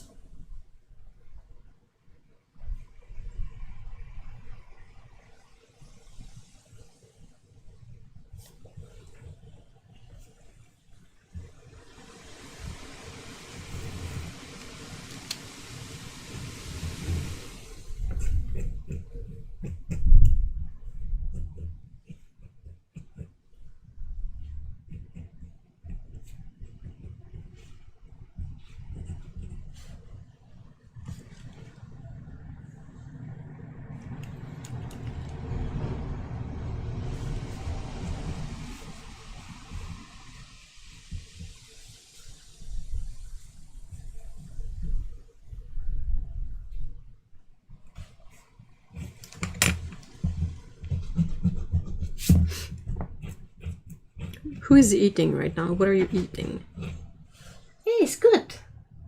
You fini la sieste? Nap is over.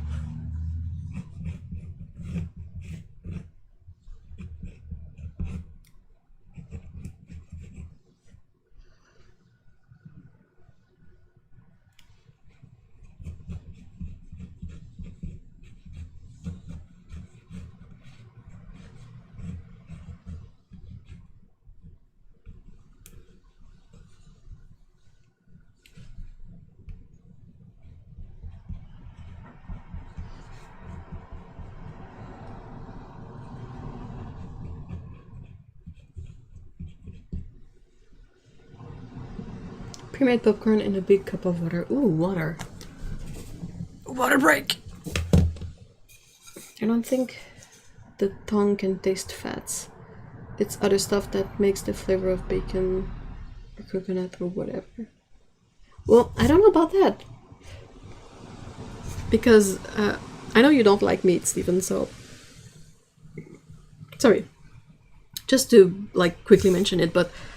Usually the animal products that are fatty have more taste to them than the stuff that is super lean.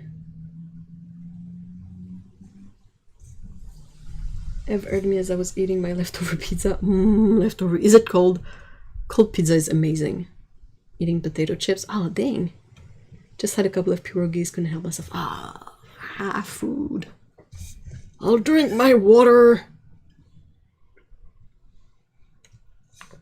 Water and licorice hard candy. Ooh.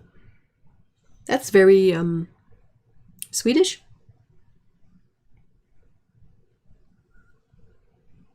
Danish? I don't remember. Are you in Sweden or Denmark? It's so hard to remember. The tongue tastes sweet, salt, sour, bitter.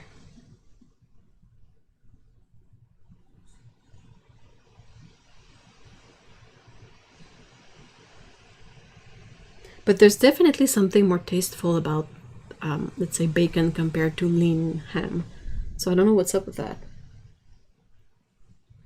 My boyfriend has Boxu subscription and I'm always amazed how everything tastes fresh and juicy. Even the cake stuff is good. I'm so envious. Denmark. I need to take notes so I can cover up for my brain being terrible. So you are in Denmark. Ifdil is in which country? And cyan is in Finland, right?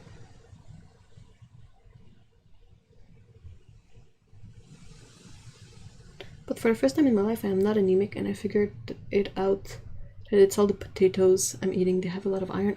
Really? Oh, that's so amazing! Great news, Mikey! Yay! Ifdil is Sweden. Everyone lists their country. I'm in Canada! Yay! A boot, hey, hey! This is in Denmark, Ifdil is in Sweden, and cyan is in Finland.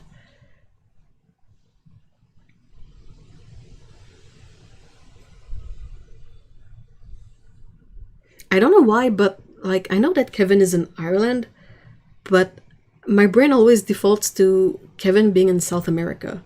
And I'm like, why? What? How? What's... No? Eh?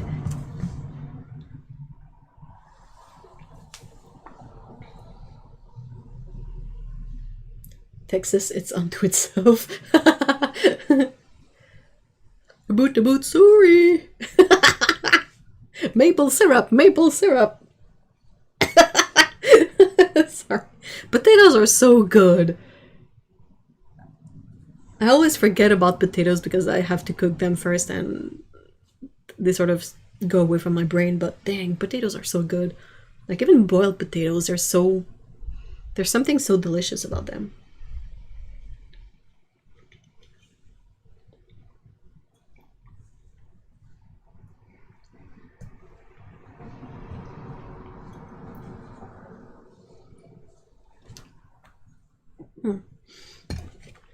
Water break was a great idea.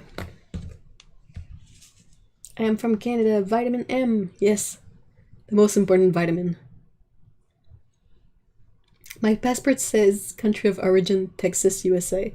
It really is a thing unto itself. I only really like mashed potatoes because we have them so often. Really? I hate French fries today as will regret later. Why, Cyan? I thought... No, potatoes are... You can eat, like, gluten, but not potatoes, right?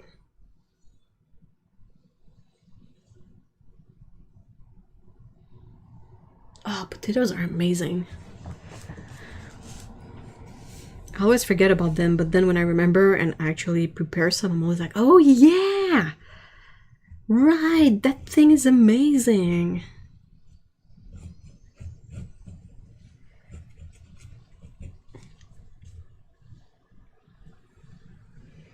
One of the highways has 12 lanes on each side. Hold on. So there's 24 lanes.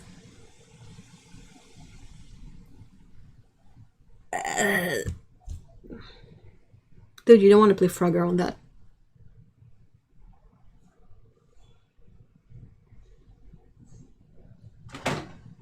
Sarcastically, chili would be our vegan food of choice in Texas. Yeah, well, some make them with mincemeat, but yeah, you can easily make vegan chili.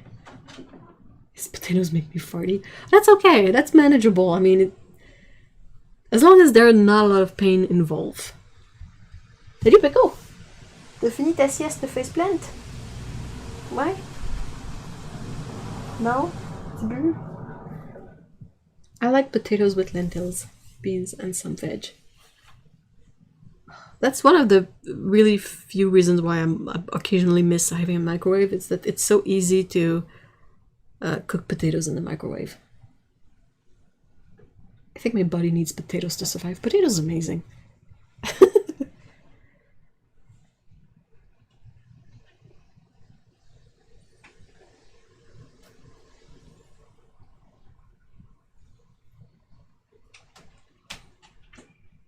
And in Texas, the rule is you are always to be in the lane as far from the exit lane as possible until the absolute last second, and then you cut across. So you cut across 12 lanes? How many accidents are there? Dude. Yeah, sadly there was also paintball. Oh no, I'm so sorry, Sam. That's not fun though. Can you eat corn?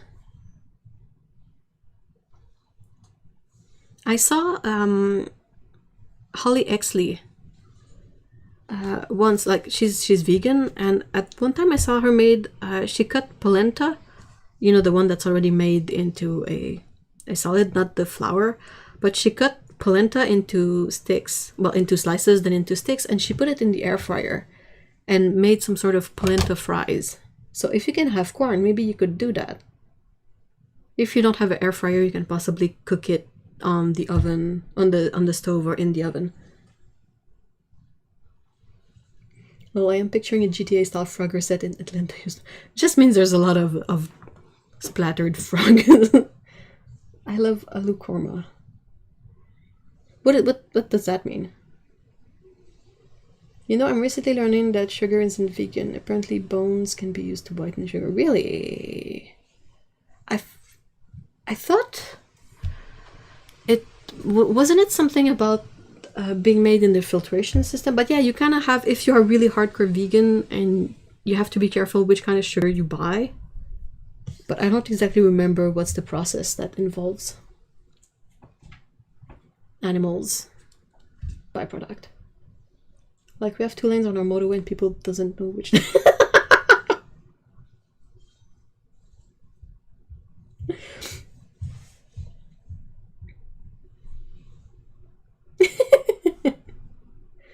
Oh, polenta. For fries, carrots work well too, and they also work for chips. Yeah, but the thing is like, carrots, they taste delicious fried, but they don't have that potato fry feel. While polenta is a bit more of that, like, that soft texture. So it might work well as sort of a dupe for French fries in the brain. But it looked amazing when Ollie made it, and it looks like it became crispy. And I was like, that sounds like a really awesome way to prepare polenta.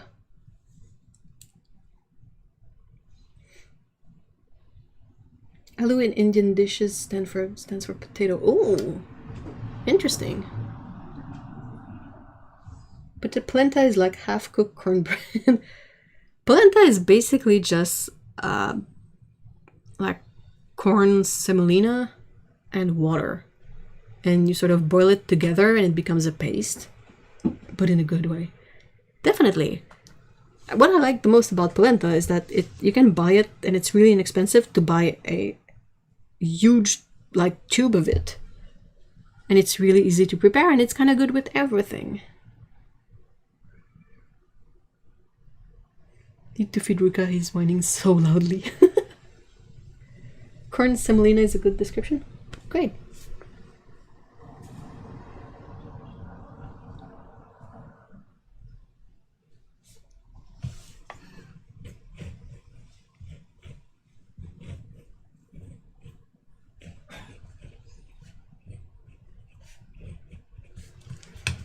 My hands are sweaty, which is kind of why I don't draw as much.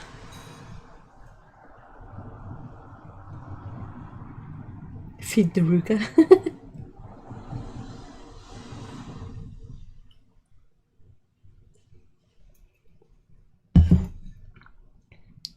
I will try polenta as a pizza crust one day. That's a really nice idea.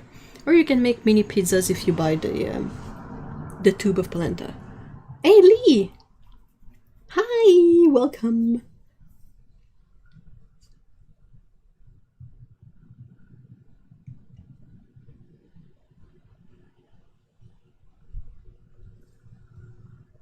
Oh, it's okay, don't worry about it.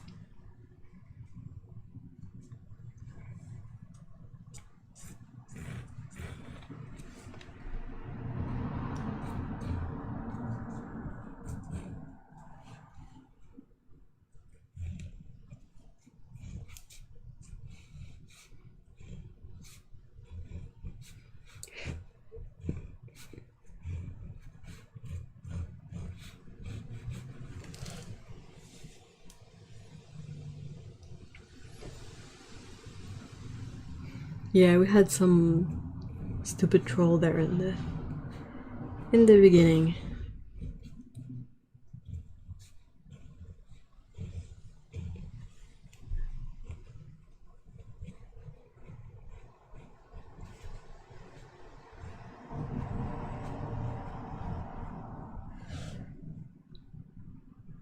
Nobody told me I missed the troll. Aw.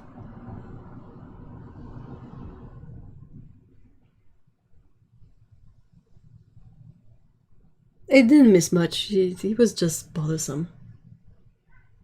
I'm all for like a silly fun troll, but the one we had was just like aggravating and annoying for the sake of being annoying. One of my fillings fell out. That can happen? Yikes! I might have to find a dentist mid-pandemic. Do you already have a dentist that you go to?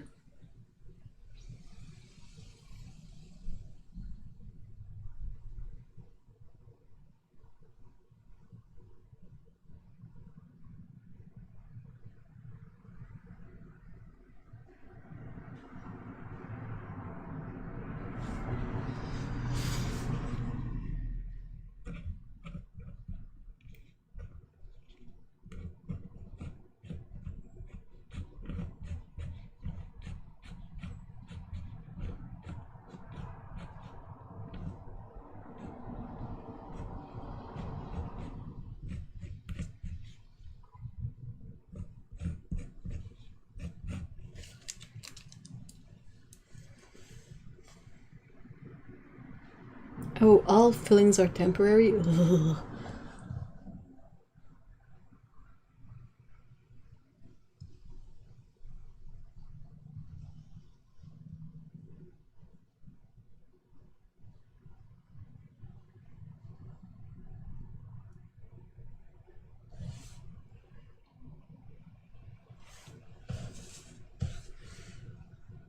I don't like to think of the fact that fillings can fall out, even if it's a normal thing that happens regularly. I just like, I don't know why, but like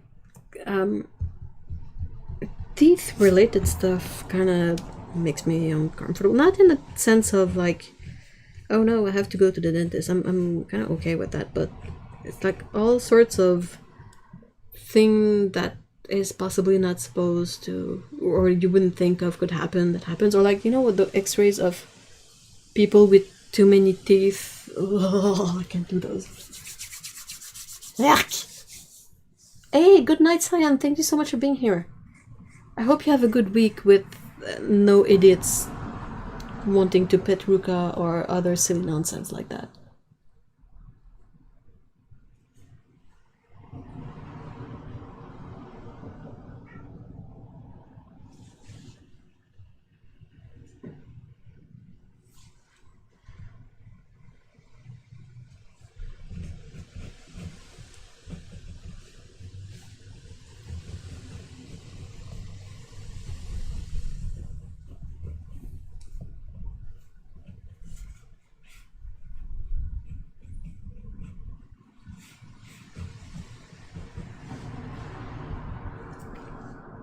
Hey, salut ma babou! Say, I'm a sucker for chewy candies and Jolly Ranchers. I don't do myself favors. Well, when you say it like that. Salut ma Scooty! Tu fais là la fille? T'es où? Oh non, tu t'en vas pas. Viens me voir tout neuf ici. Salut gros bébé chat. Salut la fille. Oui, oui, je sais, tu veux pas. Tu veux pas. Les gens, ils veulent voir ta face, pas tes fesses. Un gros tuna. Her ears are much better for now. It seems to be healing, and she has less like scratches than she did. And baby. Yeah, angry meow. That's you, right? That's a very good descriptive for you. Fancy girl. No. I don't want to be on camera, Mom.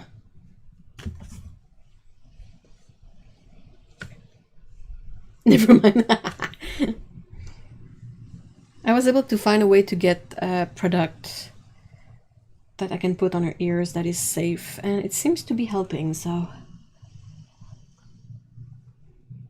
we'll have to keep doing it because like I say, like at some point she had an eye that she couldn't open entirely. Now that's past, that lasted for a couple of days, but we were like, oh no, like if you scratch your eye and it creates an infection or something, we're gonna have to go to the vet, and they're gonna be like, but you haven't put a cone of shame on her. And you're like, okay, sure, cone of shame, but the thing is the moment we take off the cone of shame, she's gonna start scratching herself again.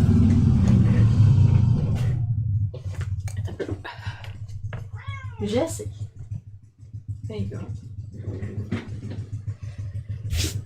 Like if it was a wound that has to heal once and then it's done, fine, but it's her allergies, it's gonna be there all the time, so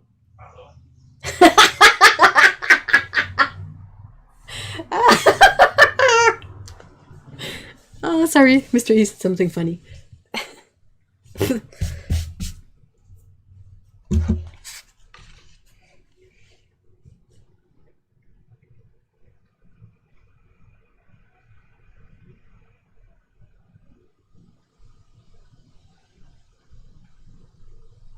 We realized this week that in the blur of last year we forgot to get everyone vaccinated, so in a mad rush. Oh, all the doggos and the cats.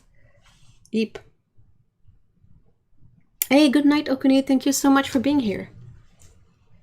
I hope the lightning doesn't end up being too terrible.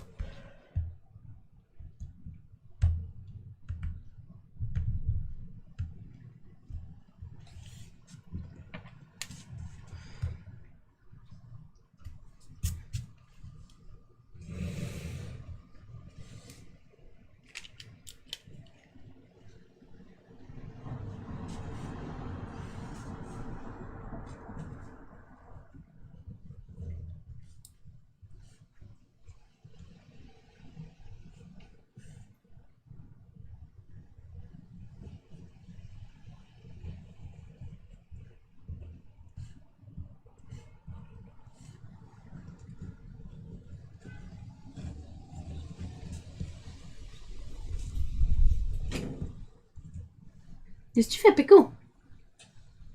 There's a couple of long grasses that catch in the wind and sort of touch the screen, the window screen.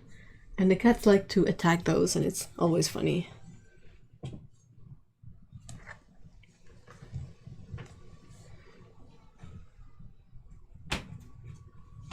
Oh, Pico, tu peux te péter à gueule? Qu'est-ce que t'as trouvé? Oh non! Qu'est-ce que t'essayes de manger? Hold on, guys. C'est quoi ça? Ah non, faut pas manger les screen down, berk! Ça se mange pas un screen down, Pico.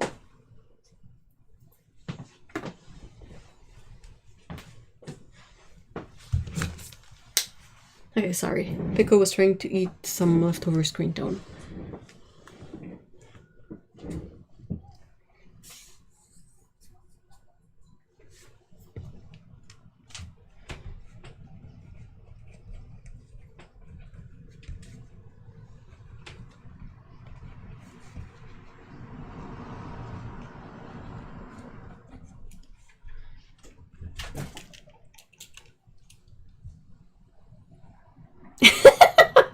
Like,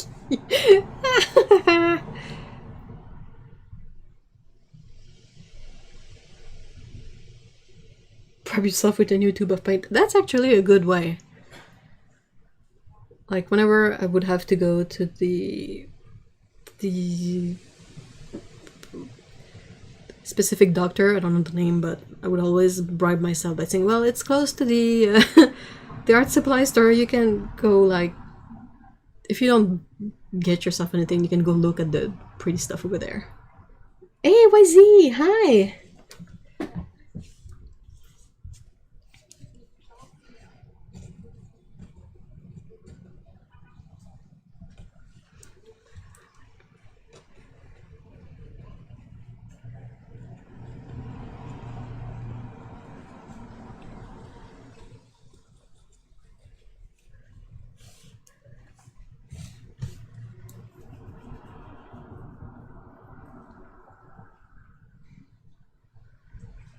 My first dentist would chat up the assistants while he worked.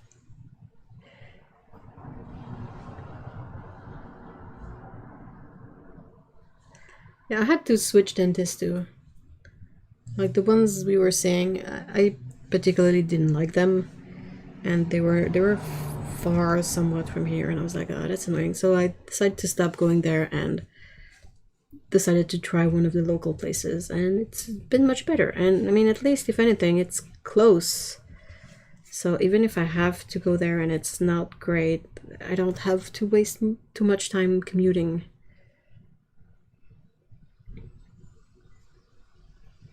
Chat up the assistants while working. Yeah, that sounds a bit awkward, right? I was 10, so meh. So it was just gross then. Ew.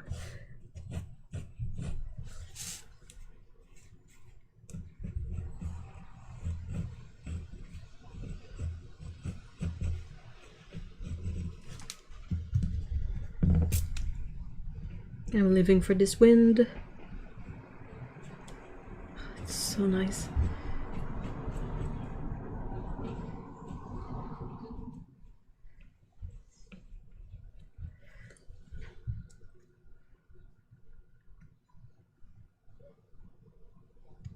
Unnecessary travel advice. If you ever come to the UK, at least England, bring one of those temporary fillings and some ambisol. Sorry. What's that? Because there's nothing like it here.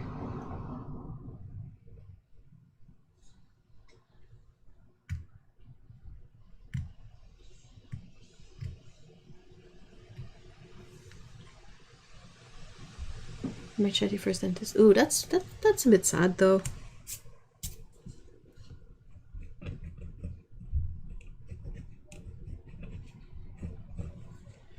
I mean, chatting up the assistants is a bit of a kind of old school creepy behavior in a way.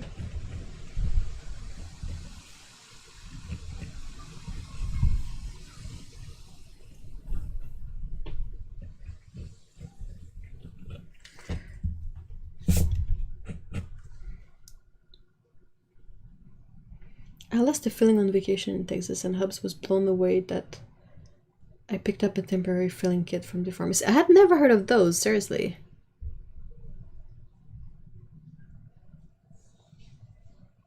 Episol is a numbing agent, but if you have a toothache, it helps you. Oh, interesting.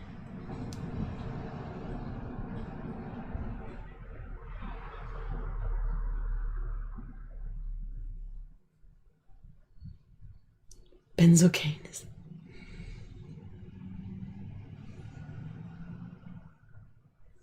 Sounds like a cool name. My name is Benzo. Benzocaine. Bencane? Ooh, maybe I need to end this stream soon. Maybe I'm done in for today.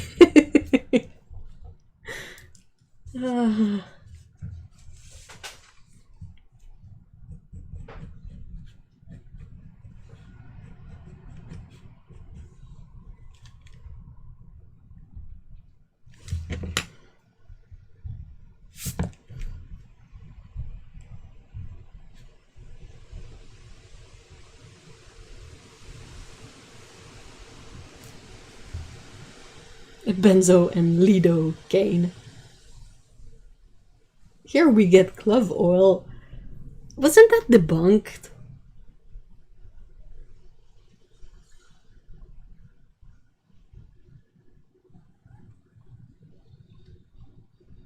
Benzo and lidocaine. It's so dumb, I love it. I think I'll write it down.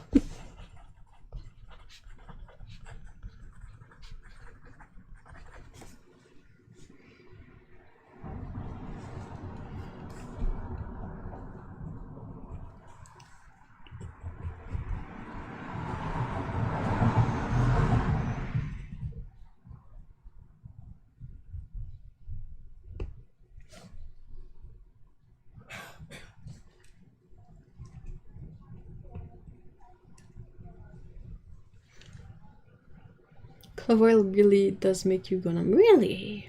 I thought it was only good for homemade paints.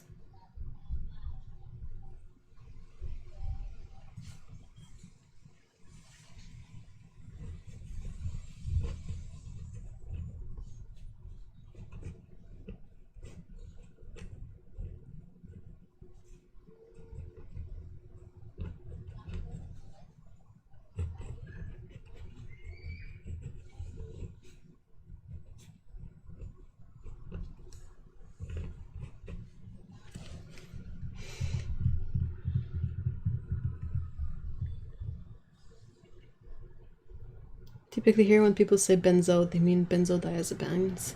Yeah.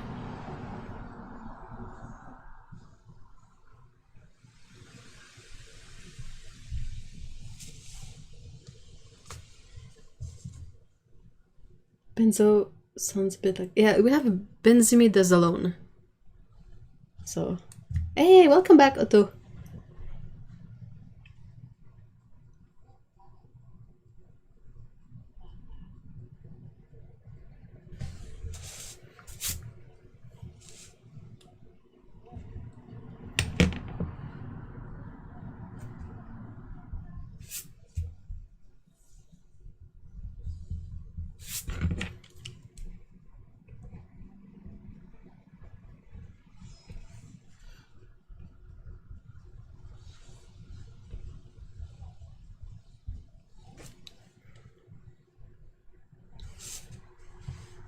In-laws will no longer drink Wasdale because they showed up 3 hours late and left the spices and...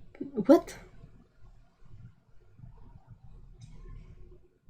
Oh, it's a drink that has clove oil in it, right? Sorry, I have to keep disappearing. Help you a bit. Yeah, but no, that's fine, Otto, come on.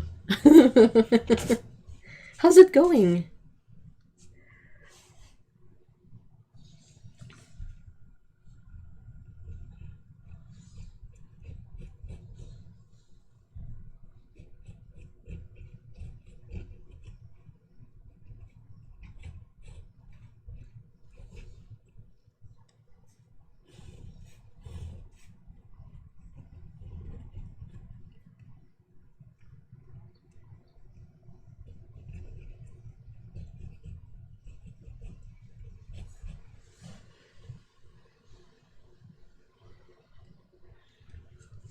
Wassail is spiced fruit juice. Oh!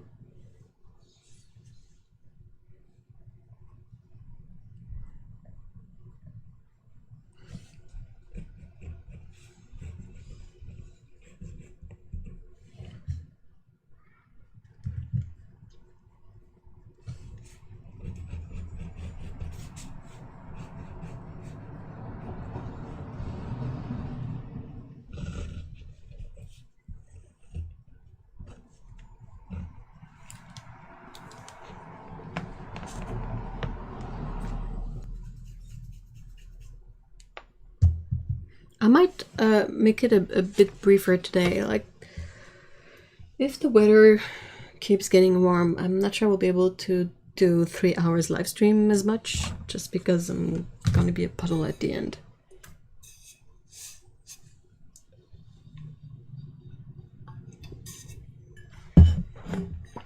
So unless you guys have any questions, you can hardly see anything.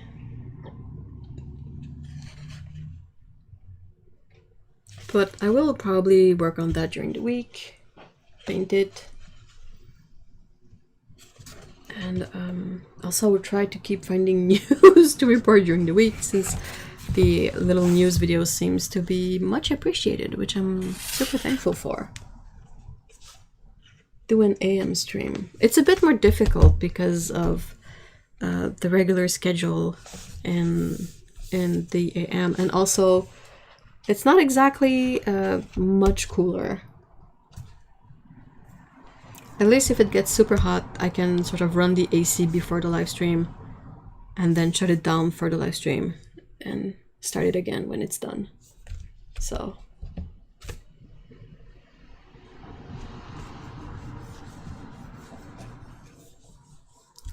thank you guys for being here today. I really appreciate it. It's always super fun.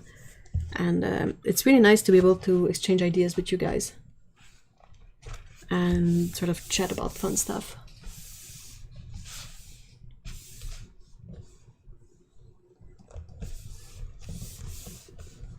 Yeah, the people seem to like the news video, so I'm like, thank you. Awesome. I just need to find more stuff to say. Like, it's not like the watercolor world is super like changing and stuff happens every day, so but it's worth researching a bit. So I will be doing that, and I will also try to post a review possibly next week. Fingers crossed.